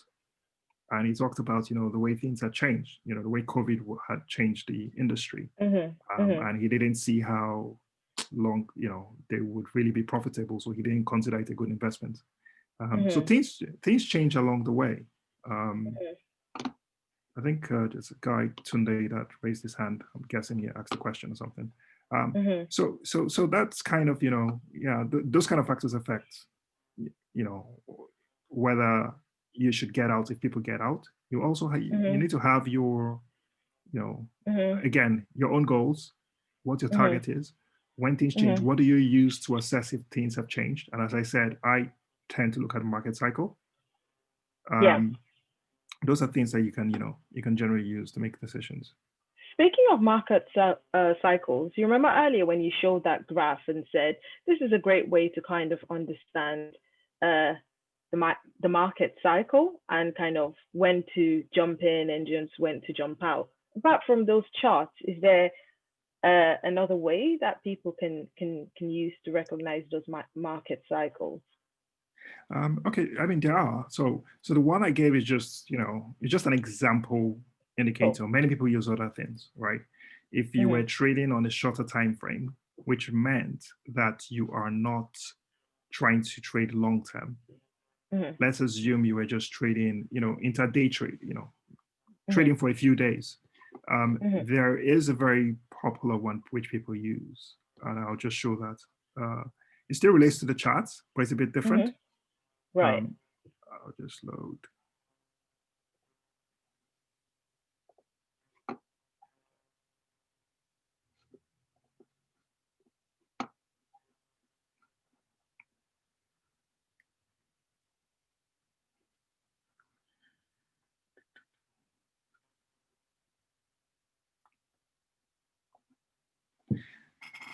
So I know a number of people do day trading. Well, sorry, swing trading for a few days, and Mm-hmm. um, so let's use.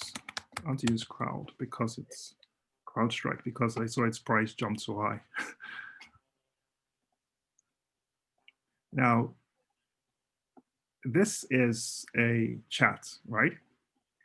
I'm going to talk about a completely different indicator, right? Because there are many of them. So there are many things people use, right? And I'm saying indicators. So I'm talking technical first. We'll come to fundamentals. There are many things people use. But if you're doing day trading, one thing that is Mm-hmm. used a lot is this tool called RSI. And what it does is it's a relative strength indicator. It tries to show you when too many people have bought the stock and when too many people have sold the stock. So following the cycle of buying and selling, which means price go up and down, so people sell and people buy, showing you here in what would be considered an oversold position is a trigger for so many people to say, oh, it's a time to buy. Because when the stock is here in oversold, but it starts tending, Mm-hmm. going upwards and showing that more people are buying it, then the expectation, the general expectation, and it's not 100%, but the general expectation is once it's moving out of this oversold position, then the price should go up. And you can see if somebody was day trading, then it's going up, right? Mm-hmm. Mm-hmm. And people expect that once it reaches this kind of oversold, overbought territory, then people will sell to take profit. Because remember, it's about buying and selling. So people that buy expect to sell for a profit. So if somebody bought at a reasonable price, then they expect to sell it and take some profit. People that are doing, day trading, swing trades. So people will always buy and people will always sell, and they have their different reasons for doing it. Many because their target has been met, their price profit has been met. Some other people because they bought at a high price. Say for example here, the price they're coming Mm-hmm. down, and they're like, I can't take it anymore. I have to cut my losses, and so they Mm-hmm. sell. So they are not selling for a profit. Another person might be selling for a profit. So it just depends. Mm-hmm. People have different reasons why they buy and sell, and there are different indicators. The idea, Mm-hmm. I think the key points I'm trying to make, and I think the key thing I'm trying to share is, people can actually take this and look further because it's not about giving specifics of you should follow the RSI or you must use this the 200-day moving average. It's knowing that there are indicators that you can, and that's why I keep talking about education. There are indicators that you can go out there to learn to use in order to be able to spot these things. And again, there's a lot of back testing. Some indicators work well for some stocks, they don't for some other stocks. So there's no magic wand, so to say. It involves a lot of observing, you know, and a lot of assessing. So, Cool. yep, okay. Cool. So we had one question that kept coming up.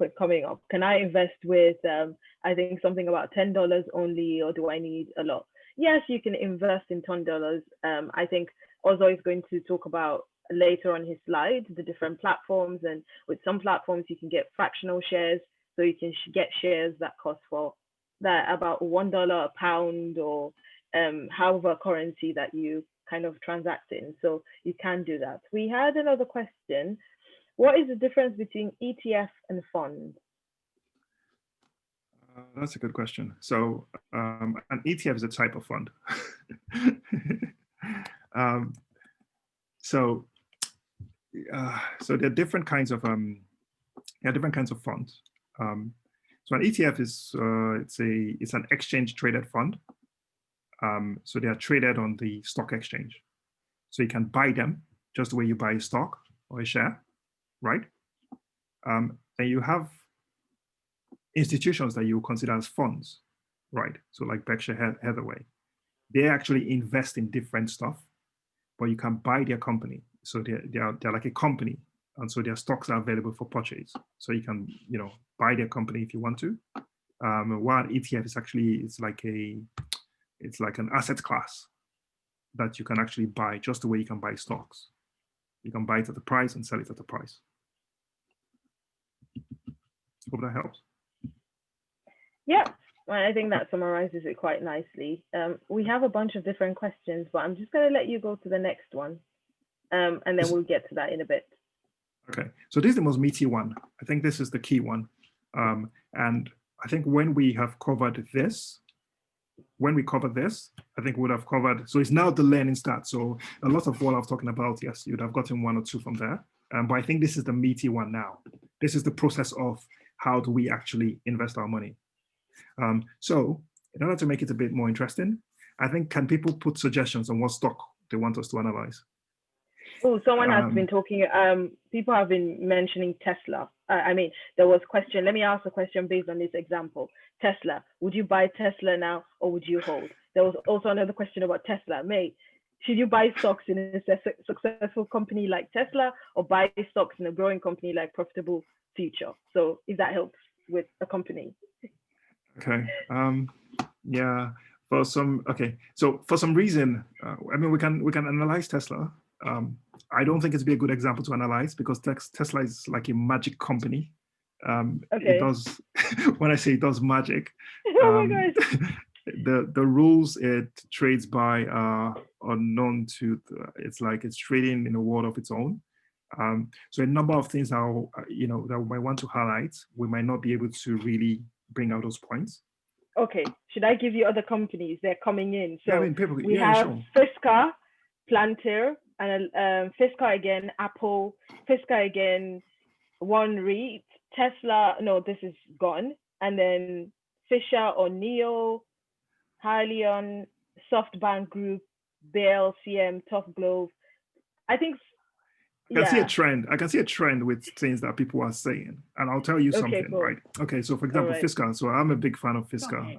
I'm sure a number of people know that. But Fisker again won't be a good example, and I'll tell you why. So we can, and again, if we finish analyzing the company, we can pick any of these companies, including Tesla, to analyze. The biggest challenge with these companies, and not with Tesla. So Tesla, as I said, is in a world of its own.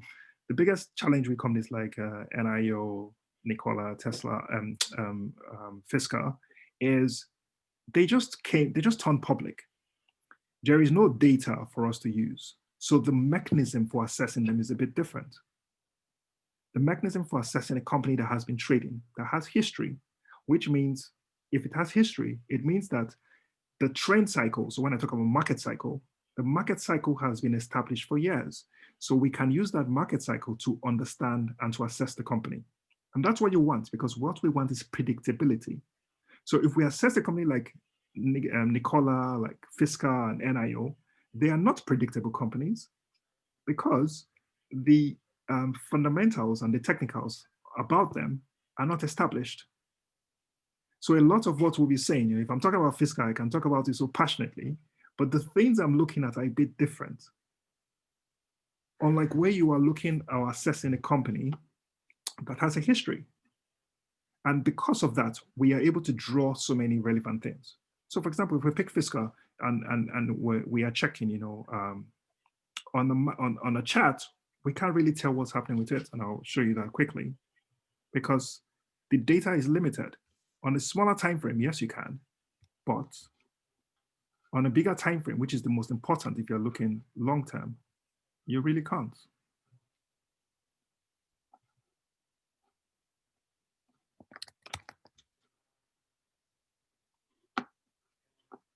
Right. So this is the weekly time frame. There's no real data to go by.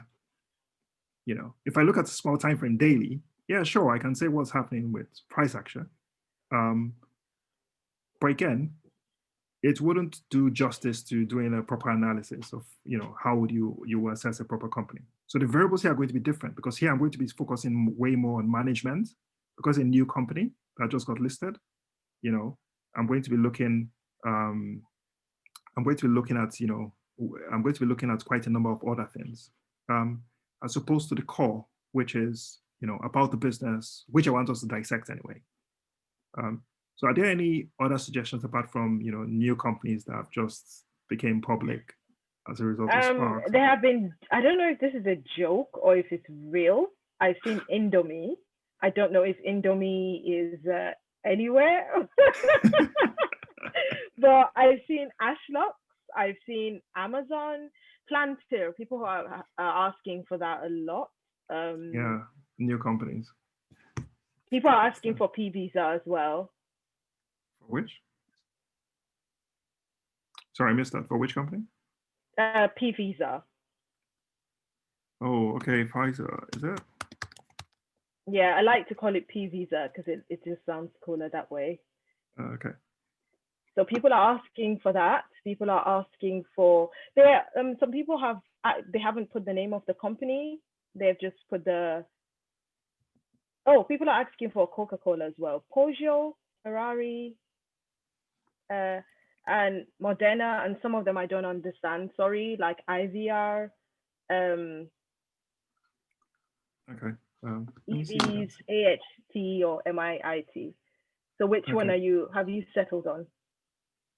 None actually. I think I'm happy for anyone. I'm just trying to see if I can see the chat.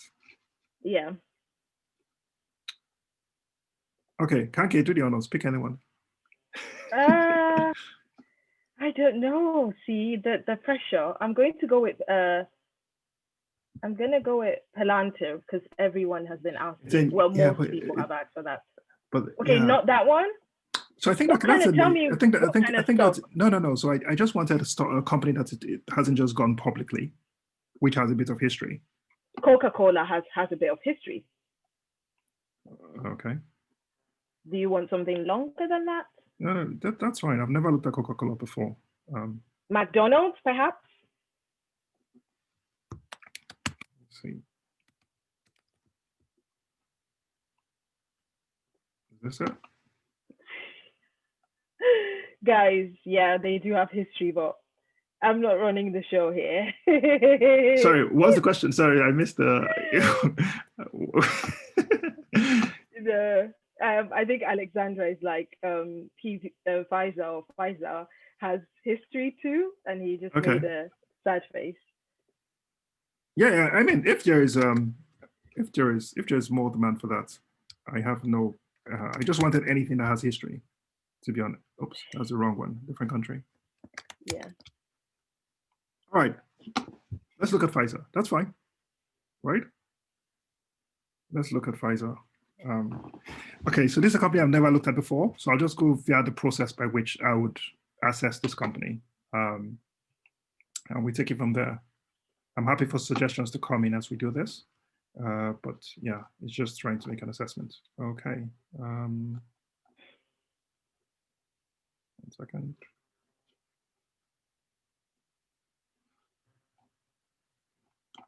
Okay. So the first thing I want to see if we're doing this assessment is, okay, so I want to know the company. So the first thing I'll do is I want to know the exchange is traded on. So I would come here. So I use FinViz a lot.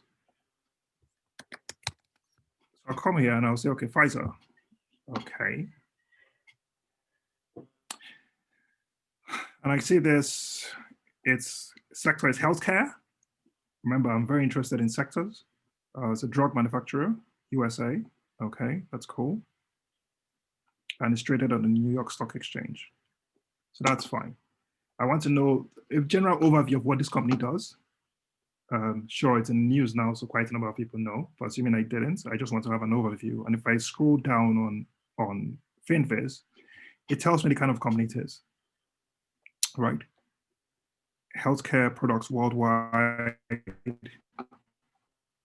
It offers vaccines, blah, blah, blah. So quite a number of things are going for it. It was founded in 1849. Serious history. It has a serious history. Okay. So I look at that and all of that is fine. I'm interested in knowing, okay, what kind of products or services does he have? Right? So the first thing I want to do is I want to go to Google and look up Pfizer.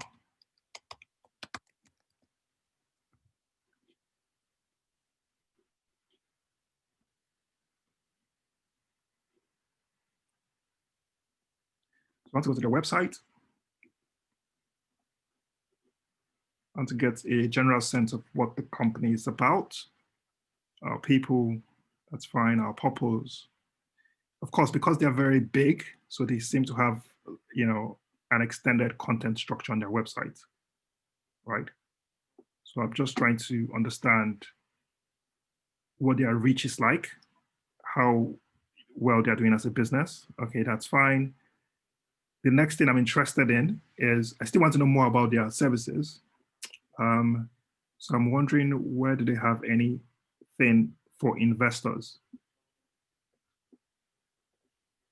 Investors, okay. So I definitely want to go to the investor section, because time and again, companies are going to share the kind of, the different investment are going to, time and again, these companies are going to put together, slides or presentations which show what they're about and show what their business is about. Again, I can see here they're doing a lot of, talking about different sectors they're in and all. Okay, so that's fine. I can see all of that. That's good. So the key, so first thing is I'm going to go back and say, okay, Pfizer, I'm interested in this sector. So I want to know, let's go back to FinViz. And now I'm going to the specific industry under this sector, which is drug manufacturers. And these are the other ones, right? So I want to see how well they're doing. I mean, I know because of the sector you picked, I know already that biotech sector has been doing so well. And again, so this one has made it a bit easier. And again, I know that, vaccines are on the line, so some things are already in the public domain. So it's a bit easier with Pfizer in terms of me knowing that the general direction of the market. I already know that, biotech companies have been doing well. Of course, not all biotech companies, but again, we're looking specifically at drug manufacturers. And because of the pandemic, it's already quite obvious that, they're a big name. So I know that. Good, we all know that. That's fine. So I know generally the sector is doing well and all that. I'm saying good. So I want to know, what are the recent announcements they have made? So what I'm going to go is I'm going to go to Google and I'm going to go to Pfizer and I'm going to Google SEC filings, because this is the source of truth. This is the source of truth. Because, okay, sorry. Yeah, so this is SEC reports, Pfizer.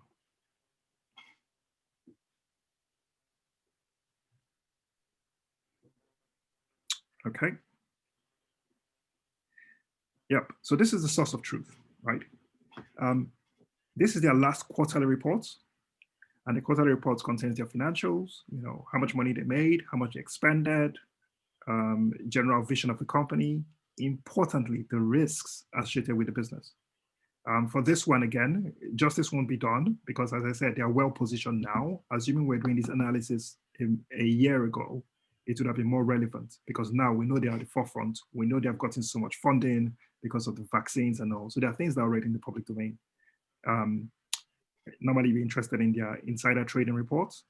But as I said, I'm interested in what are the recent announcements. So the announcements are normally the 8Ks. So I'll just open a number of the recent ones just to see what they're saying about them. So I'm not checking the news now, because the news is, people reporting different things. I'm not checking Twitter currently, so I'll still check that later. I'm not checking the groups or anything. I'm checking the SEC filings. The SEC filings are not pretty. So as you go to sec.org, and you check different companies, over time you might get used to them. But normally you want to check their HTML files. So again, as I said, it's not really pretty. There are certain tools that you can use which make it easier, such as fintel.io. But I don't like using them. You can use them. They make it a bit more presentable. I like the hardcore source. So if I check for Pfizer,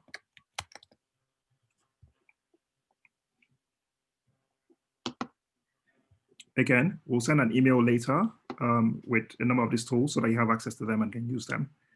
So you can see also the recording as well, that would be included in the email, because people have asked that they want this recording because they've missed the call or they've not been able to follow. So that will be available as well. We will email a link where you can watch this later. Absolutely. So if you see here, these guys, they try to organize the data, institutional ownership, overview, short interest, and I'll talk about a number of these items because we are interested in these things. But as you can see here, they provide, a good overview. So for people that are starting, this is quite good. Fintel.io. Again, as I said, I like the hardcore. So I go to this. So this is the 8K. As I said, they normally use this for informational basis. So I'm just looking generally to see if there's anything interesting. A number of times, what you might read might seem cryptic. It's still part of the education process, learning more about the filings, the kind of things they talk about. So some of them might not necessarily be relevant. So this is amendments to articles of incorporation. So I'm not really interested in that. That's what this is about. I'm checking this filing if I see this one. Remember, I'm just trying to get a general sense of what's the new news about this company, right? Completion of acquisition or disposition of assets. Okay, so it seems to be separating. Yeah, okay.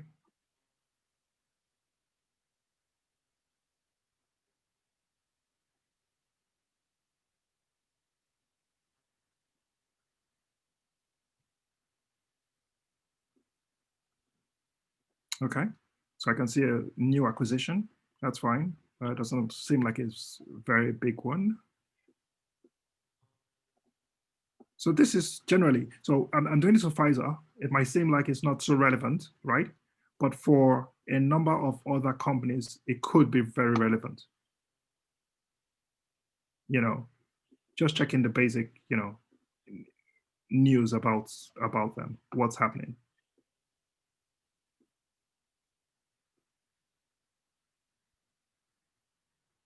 Okay, redemption of shares. So nothing out of the ordinary. That's okay. I've checked this. This is just for news, as I said.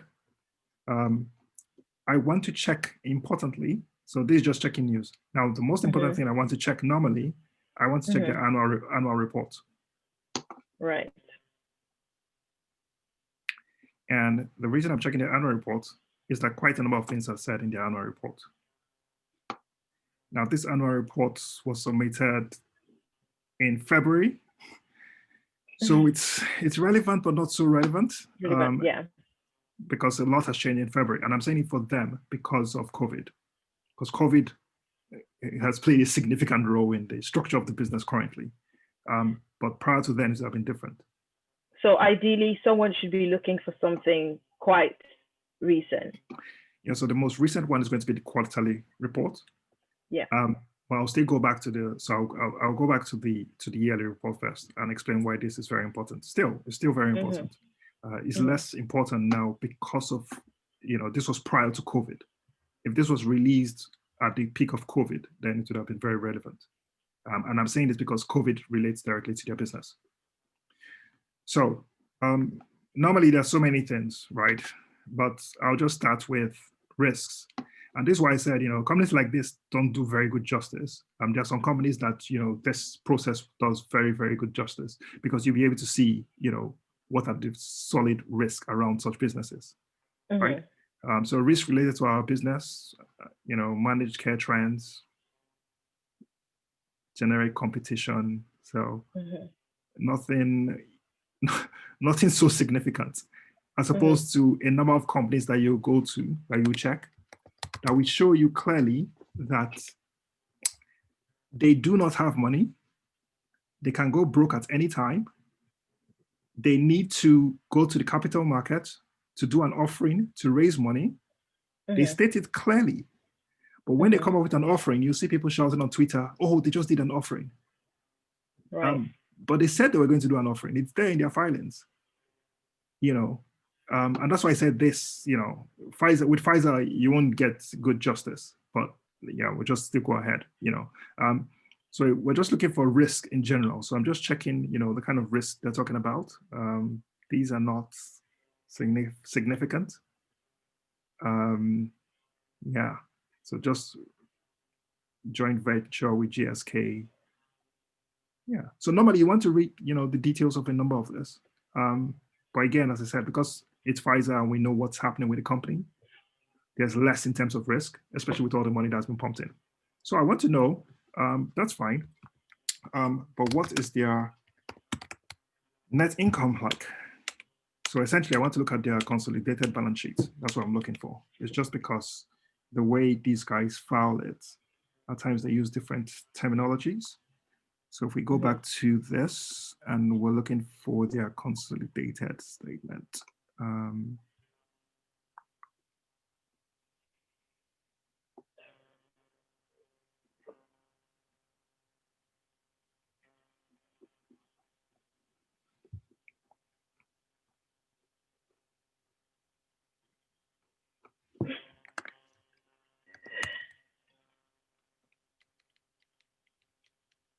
At times they put the statements in other documents. So Yeah.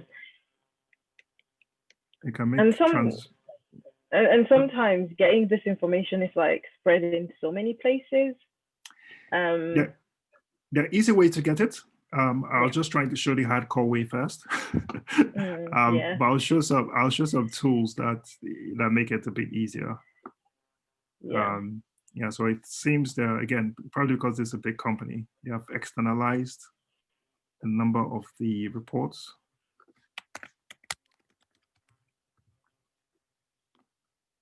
A1.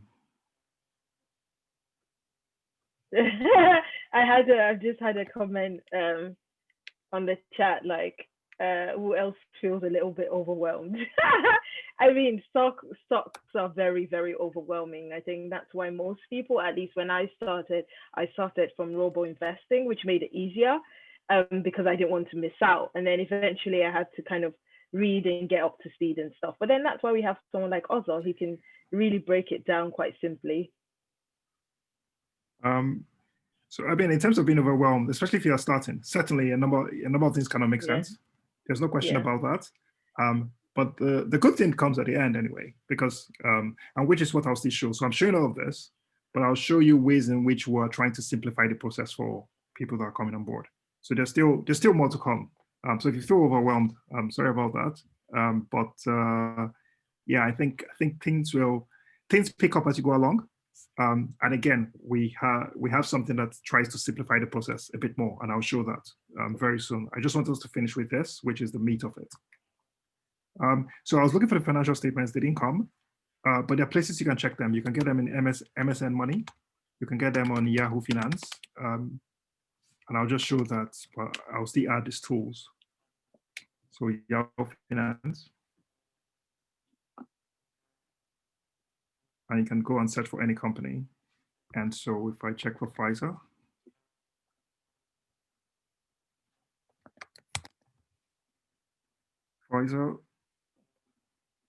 so if I scroll down, oops. You can see financials here. Nice. Yeah. The only problem with these things is, Yahoo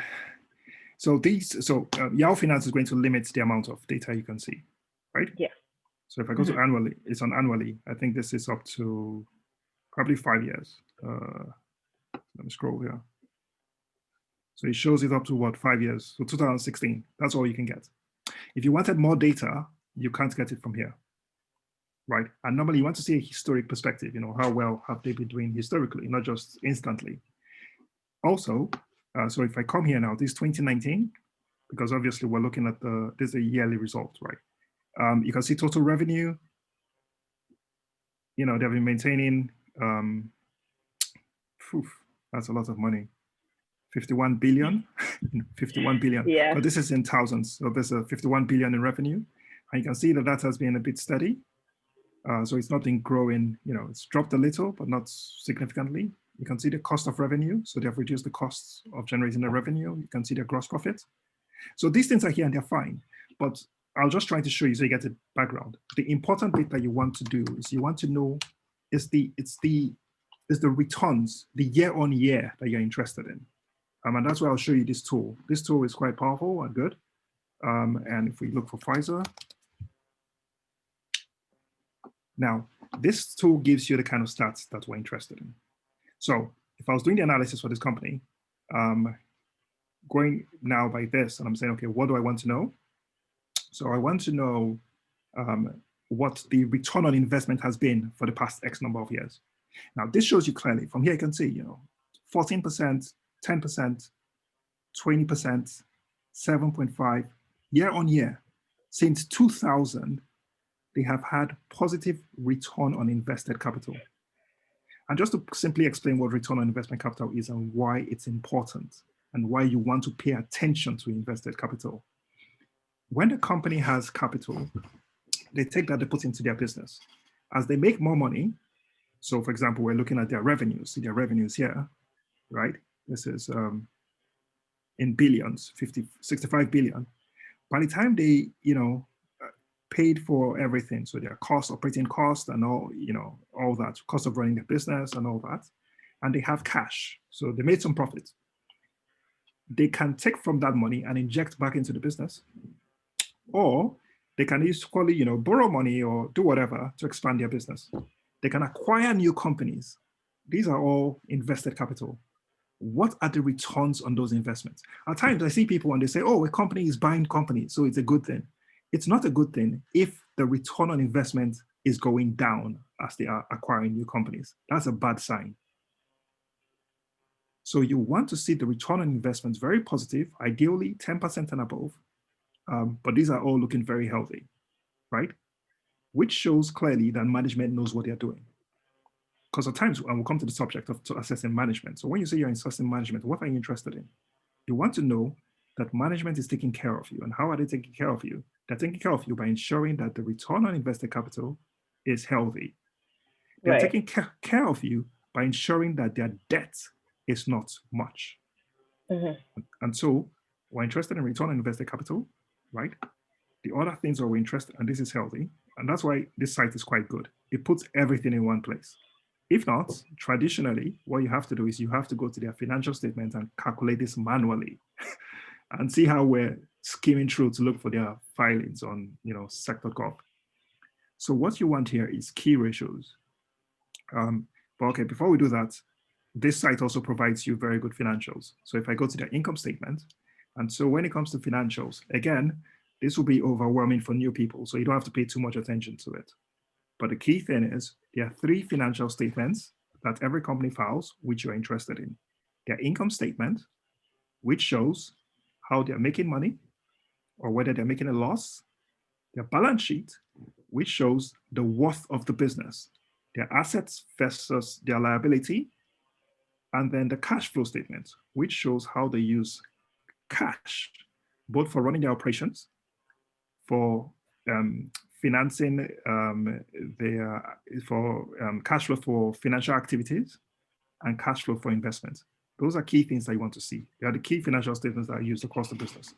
So part of the knowledge gathering process, ideally, and learning for people, ideally is learning to an extent, how to read these financial statements. You don't have to be an expert, because I'm no accountant. I don't, I don't have, someone will ask me if my field was in accounting or finance. And I said, no, not exactly, because it's not, right? But you want to have at least some level of knowledge in this regard. So interesting things, as we said, we're interested in the revenue they're generating. We see a healthy growth, right? But the good thing, and we'll come to it, this also has a ratio which shows you that clearly, so you don't have to compute it. So I'll just do that quickly. If I go to this and I look for year on year, you see the year on year revenue growth. Look at this. So ideally, you see here, the year on year revenue growth has gone negative at times. Normally, you want to see a healthy rise. It just keeps going up and up. Sure, it can't go up for all companies, but you don't want to see something that is so detrimental. So if we see here year on year, it's dropped 10%, came back -5, 3, -3, 8. It's not as healthy as you normally want. But again, this is not a growth. This is not exactly a high growth company. It's been established it's been in existence for a long time. So we can see the growth there. If we go back to the income statement, how much are they expending? We can see the expenses pretty much in the same range. Importantly, so when we leave all of that, are they making money or are they losing money? In 2019, they made $13 billion in profit. That's what you want to see. You want to see 15 billion in profit. You want to see 14 billion in profit. You don't want to see minus 14 billion. Once you start seeing minus 14 billion, there's a problem. And that's why I said picking this company doesn't do good justice because there are things that we would have wanted to see, that shows you red flags. Unfortunately, here, we're not seeing red flags. What we're seeing is a healthy looking company. I think what would be quite useful would be us having another of these series where we go into some of these stocks in detail and we kind of step through exactly, because like someone said in the chat, Absolutely. They're feeling a bit overwhelmed. So we can piece this into little series and kind of talk around it as we go. I'm just a little bit mindful of time. So I don't know, just so that you know, and you just kind of wrap up. Okay, good. Sorry. Sure. So I've looked at the operating expenses, that's fine. And so this essentially, I can see, okay, they're making good returns. That's fine. I want to know what their balance sheet is like, because this paints a better picture of what the worth of the business is. So I'm looking at their assets and I'm looking at their liabilities. So you can see here, they have significant liabilities too. Yes, they might be sitting on 167 billion in assets, but they have liabilities of 104 billion. Likely still healthy enough. It doesn't seem like they have any significant problem. I'm also interested in their long-term debt, and their long-term debt is sitting at, 35 billion. You also want to know how they're servicing that debt, and how things are looking in that regard. And normally, your cash flow provides a bit more info on that. So you see here the net issuance of debt. So they're just things that, generally you want to pay attention to. So if I look at those fundamentals, then, we've talked about the sector. I want to look at, are there any catalysts? Are there any catalysts that are pushing the stock? In this case, it's clear, COVID is driving it. You want a catalyst, and I see, okay, yes, there are catalysts pushing it. Sorry, I'm now rushing a bit because of time. I didn't realize that we had spent so much time. We're so over, mate. So, essentially we've looked at that. I want to look at them on the chart.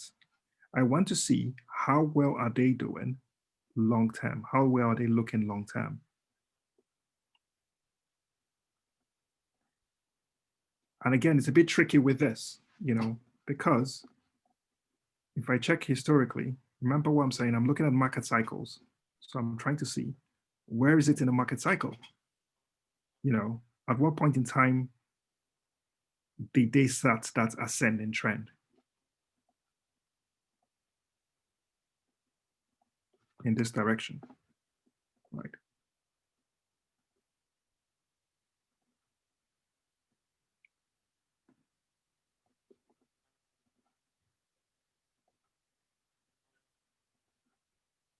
And I'm asking myself, are they at a topping phase? Because I've seen they have ascended, I could still call this at this point in time. It seemed like, it was going within a range. So from that point, and this is a very long term, remember, because I can see here, so this is September 2010 all the way to, 2014. These were good buying times, very good buying times. I can see the market is going sideways. It broke up a bit. What is it doing now? Is it topping? I'm looking at this chart and it's not looking like it's in a position that I want to say, oh, let me just buy. Because I'm seeing a lot of activity, yeah, sure, but this is a sideways trend. It might look like it's very bullish, but it's not really. It's a sideways trend. Or is it turning bullish? Once it bits this, so if it, if it starts moving seriously in this direction, going up, then I can say, yes, it's exiting the sideways trend and is now turning bullish. But just looking at it now, would now be a time I would want to buy? Not necessarily, that would be my general assessment of this in that regard. Cool. So how would you balance risk and reward to just wrap things up with this particular stock? Okay. So if I wanted to buy this stock, good. So if at the end of the day I decided I wanted to buy this stock, right? What I'll say is I want to buy it when it breaks out from here. So I want to buy this stock when it's doing an all-time high. When it's going to beat this, because this looks like it's all-time high, right? Oh, it's not. It's the way the chart was. Good. So see this,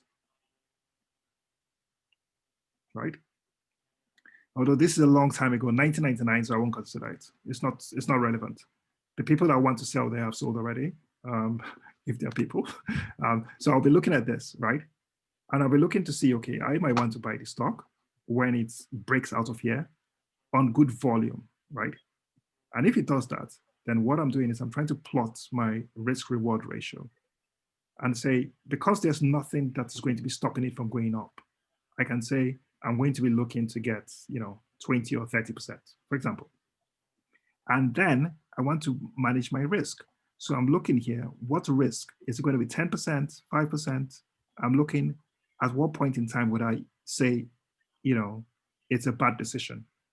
I want to manage my risk reward ratio. And if I'm looking at this chart, then all I'm telling myself is, and remember, if I've made a decision that's a good stock to go into, I'm going to use the chart to determine when I should go into it. That's very important for me. And so if I look at that and I say, okay, it breaks down, I can say, okay, I would want to exit when it comes down here, looking at the chart. Now, if I do that, and this is where the point becomes important, how much should I spend, right? So I'm going to pull up a tool, and I'll share this tool too.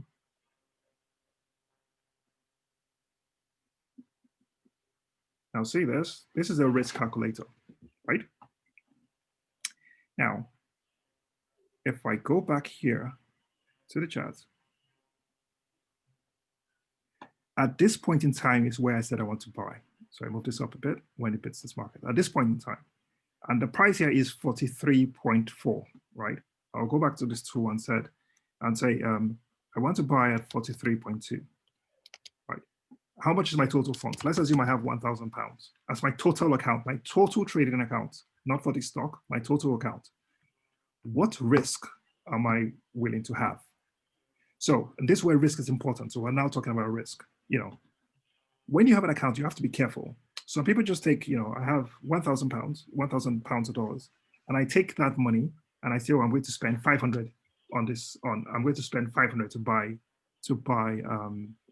Pfizer. Okay, let's assume you spend 500. How much can you lose? Oh, they don't know. They're just buying 500. So the difference is if I have 1,000, I should have a policy around how much I risk. Now, if I say my risk is 10% of my entire account, that's my risk. That means as I'm getting into Tesla, this is the entry price. I'm willing to risk $100 from my $1,000 on Tesla. If I'm willing to risk $100, then this is my entry price. Okay, that's fine. What price did I say I want to exit if there's a problem? I want to exit here, which is at 40.38. So 40.38 is the price I want to exit. And what price do I want to take profit? I was looking at was it how many percent? Let me see. So I want to take profit at $50, right? If I go here and I want to take profit at $50, then I can compute. And this tells me the risk I'm taking is $100, right? The number of shares I should buy is $35. Based on this computation, the number of shares I should buy is $35. And this is the total amount I'm spending. Sorry.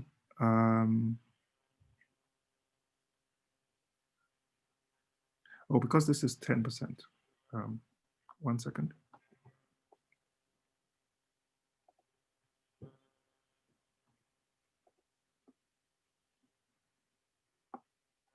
Yeah, okay. So, yep. So the total amount I'm risking is $100. The number of shares I should buy is $35. Yeah, I think this thing computed it wrongly. Let me confirm. By the way, we'll send an email after this with some of these links as well to some of the links that Ozo has used to analyze the stocks and to kind of calculate the risks versus the rewards. Yep. Okay. So I'll check.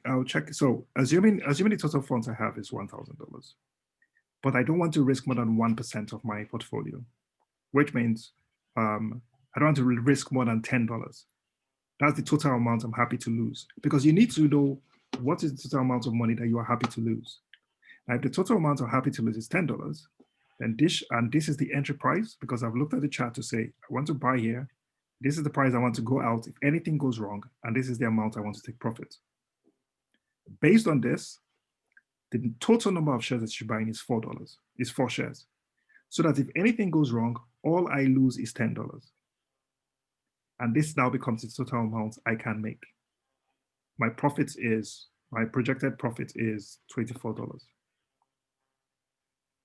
This simple calculation would save you your account, because you need to be able to figure out what is the maximum risk. So even if you had $10,000 that you're investing, if you had $10,000 you're investing, use the same principle. What is the total amount you are willing to risk for this trade? 1% of your account? If it's 1% of your account, that means $100 is the total amount you want to risk. And so based off that, you should buy 35 shares. Because people make decisions to buy shares without doing an assessment of what is the risk going to be to me. And so you buy it, and the next thing you realize is you're someone who is called a bag holder. You're holding too many shares. So that's the general idea around, understanding what price to buy, what price to sell, when to take profit. You just need to be able to understand how much are you willing to risk.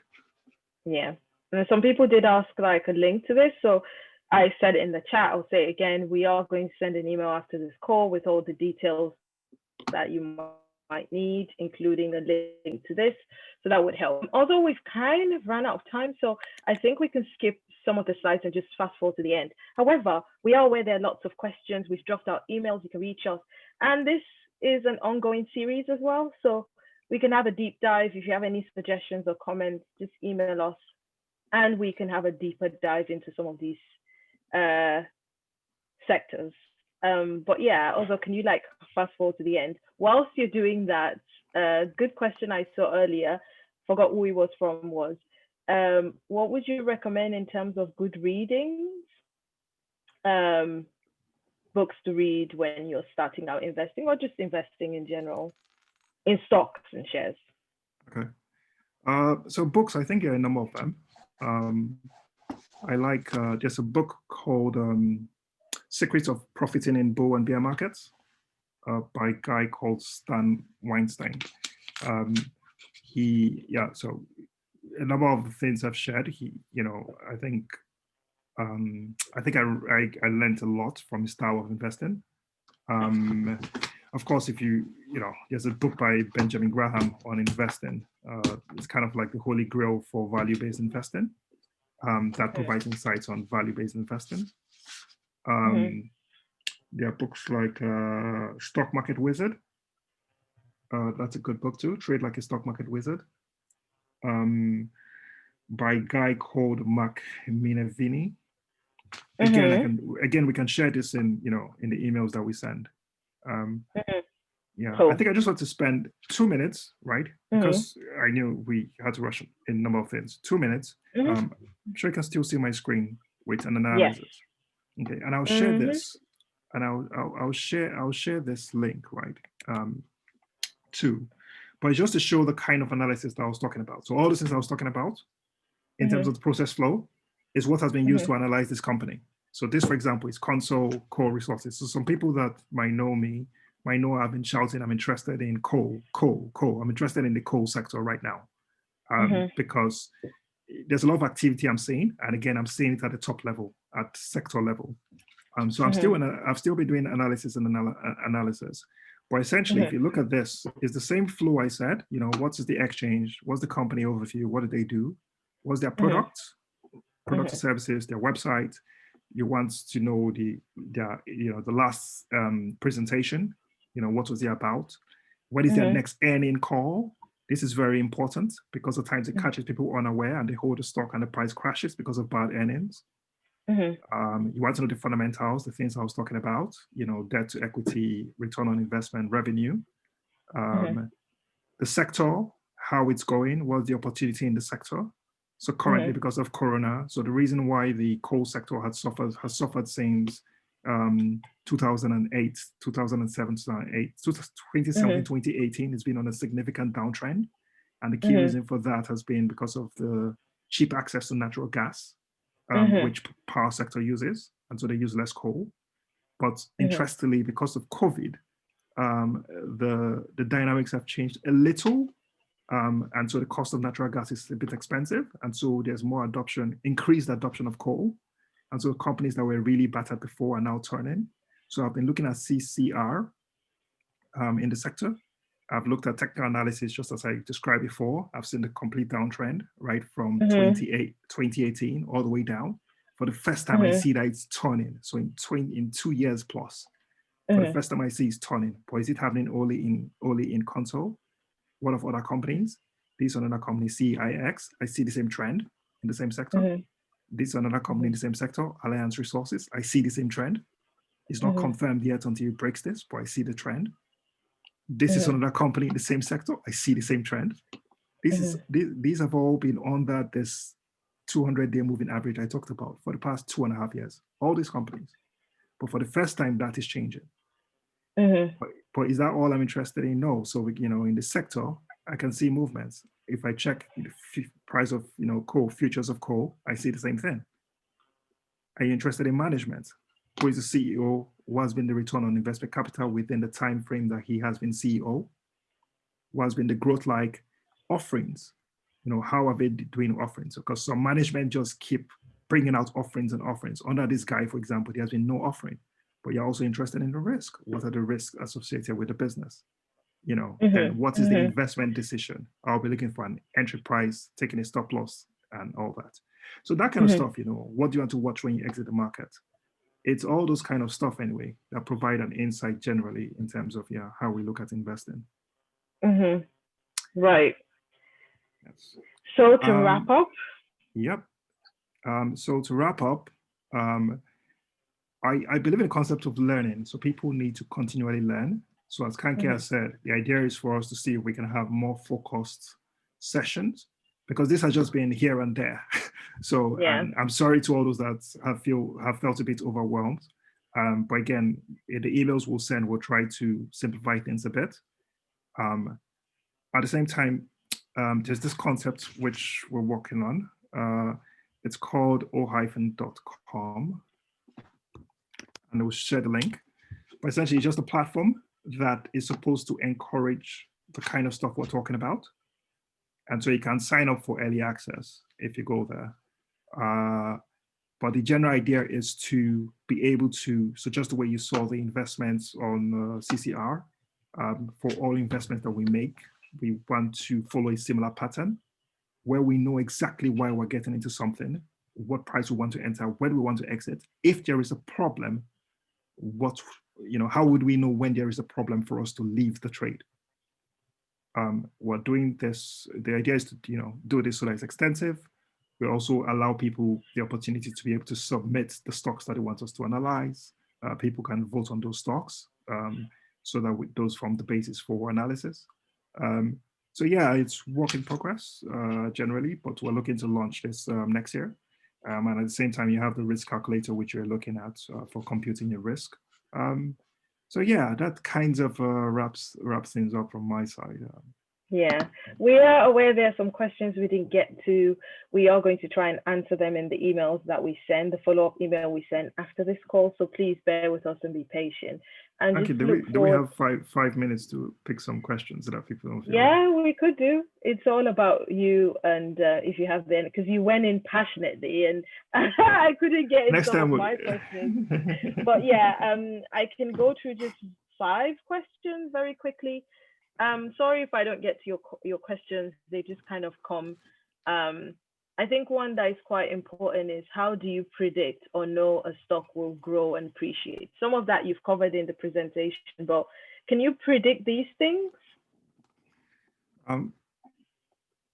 So you can predict to a degree. I think that's one thing that is certain, and that's what we are all doing. Anybody that is buying stocks is trying to predict to a degree. Whether you're hoping that it gets there or not, you're still predicting. So you're looking at prediction. And that's where patterns become important. And that's where the charts also become important, because they show you trends. And that's what you want to see. You want to see trends. And based off those trends, you want to be able to project. At the same time, I really advise people to look at certain fundamentals about companies. So the quick FX, which I talked about, it's very helpful because it shows you how well a company is growing over time. Normally, with these assessments, you want to assess over 10 years. For the past 10 years, how has the company been growing? Both in its return on, you're interested in 4 or 5 things. Interested in its growth in return on invested capital, return in equity, the earning per share growth, the free cash flow growth, and the revenue growth. Sure, I didn't go into the details of all this because our time is limited, and we should break this into different sessions. But those are things that you want to be involved in and interested in, and those are things that you can see obviously from here. You can see these margins. You want to see a healthy growth rates. That's the key thing, year on year. So if you look at the year on year growth, you want to see that it's growing. You don't want to see that it's declining. Once you see that it's declining, those are red flags. Those are real red flags. Cool. Another question came in. This was a lot earlier, so I'm just gonna, it's very quick and simple. Are there only US stocks on FinVise? So the FinVise tool that you showed us. Good question. Yeah, so sorry we couldn't get to that, and which is why I just focused mainly on US, because I was also going to talk on UK, but what bit short on time. So yeah, FinVis has very limited stocks for the UK. That is correct. But you can still use it. You can still use it, but it's limited. There are very few companies. So in order to discover other companies, you can have Yahoo Finance has a UK stock screener. It has one for analyzing UK stocks. It's not as good as FinVis. FinVis is very, very good, to be honest. And so this one just allows you to, Yahoo Finance just allows you to, filter by company. It does, so you can go to screens. It allows you to screen stocks by different categories. So it depends on what you're looking for. So I can be checking in United Kingdom. And I just say find stocks. You can find small cap stocks, So it allows you that. But it doesn't provide you as much information as you get on FinVis. It does provide you some information. So you can click there and check it out. You also have, and also share this in the link. So there is also this site. Wallmine.com, which allows you to pick UK stocks, UK market, Mhm. and Mhm. they too provide, some good information in general. Mhm. Yeah, so there are a few we can use. Cool. What are your top 3 sectors to invest in right now? Well, okay, so I'm quite big on the EV space. I like the EV space, the electric vehicle space. I'm Mhm. sure it's been running. Those are going to Tesla are the golden boys and girls. um, I didn't get into Tesla early enough, or early. Well, I had problems with understanding its valuation. Yeah. But the other companies I've gotten into in the EV space, so I'm still keenly interested in EV space. Mhm. Also, with policies coming in, with Joe Biden coming in, lots of potential Yes. for growth. Yeah. So it's a sector I'm interested in. Again, I'm Mhm. interested in thermal coal, as I mentioned before, just because Mhm. I'm seeing a trend change. So not necessarily Mhm. because long term I'm bullish. So I'm Mhm. bullish. I'm bullish probably 4 to 6 months, 4 to 8 months, Mhm. and I'll be watching the market closely. Mhm. Which other sector? Yeah, so cybersecurity sector is an interesting one. Mhm. Um, a few companies that might not have done so well yet, do they ride off the overall sector growth? Might be an interesting one to see. So yeah, those three I would say for now. Yeah, and I think a safe sector would be to start with would be the technology sector. So just kind of have a look, and then those sectors have different subsectors that you can kind of drill down to. But the technology sector is you can't go wrong with how these companies are growing. And then we have one final question. Um, you didn't get to answer this, and that's why I just want to give that little opportunity because we kind of missed that out in the presentation. But once you've analyzed how do you actually buy stocks, and that relates to could you use apps like Trading 212 to buy stock? What's the best platform to trade ISA stocks from? So I know it's a bit of a few in one, but they're all related anyway. So I'll just repeat it. Repeat it. Can you use apps like Trading 212 to buy stocks? Yes. What's the best platform to trade ISA stocks from? That's well, according to you. And once you've analyzed all these stocks and you've done your due diligence, as you've explained in this call, how do you actually buy the stocks? Right. So okay. Um, so sure, there are different platforms that you can buy stocks from. Um, is there a specific recommendation on which one? Um, sure, if you're in certain regions, you have more options. So unfortunately, there are people that are in certain regions that don't have so many options. I use quite a number of them. So I like to test different brokers. So I use quite a number of them. Which ones would I recommend? It depends. So for example, I use interactive brokers. I'll recommend them if you want a wider array of stocks to buy. But there are people in certain regions that want to have access to interactive brokers. I use trading to, and again, another reason why I like interactive brokers is I can trade from 4 a.m. in the morning, so 4 a.m. US time. So I can buy pre-market. And pre-market has different times, but I can buy proper pre-market, which gives you an advantage depending on the style of trade you're involved in. I use trading 212. I use that more to buy stuff that I keep long term. So I just buy them and keep, and go there, buy stuff and keep. So I don't trade actively with it, but I definitely use it trading 212 to trade. And I think it's a good. I like their platform is okay. I use Ameritrade. Ameritrade is American based. I use that too. They have pre-market, but their pre-market is not 4 a.m. So it depends. I use Webull because it's also helpful for a specific type of trading. But I use it more in terms of getting insights to what you call level 2. I didn't talk about that here again when we have more streamlined sessions. Because there you can see, exactly what people are bidding on and, get a better sense of entry prices. So again, for people that are interested in signing up, we're going to send in the email we send.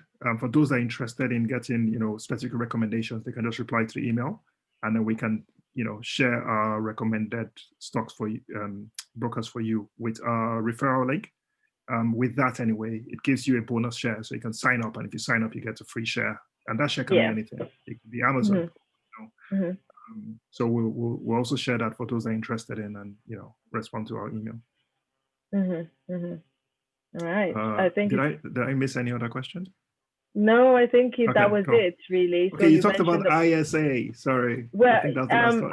I think the question was around kind of what it was kind of the same thing. It was like, what's the best platform to trade ISA stocks from? So it kind of wrapped in. Most of these trading platforms do offer ISA now. So the Trading 212, the eToro, these are UK trading platforms that we know. Sorry if people are joining from other countries and we don't know, but Free Trade, they all offer ISA accounts, and some of the robo investors as well, like Wealthsimple, Wealthify, Nutmeg, they all offer you to open ISA accounts. And if people are confused what ISA accounts is, it's we would probably put that in our next deep dive and try and answer, because it is a very good way to invest using those accounts. Is something that the UK government has provided.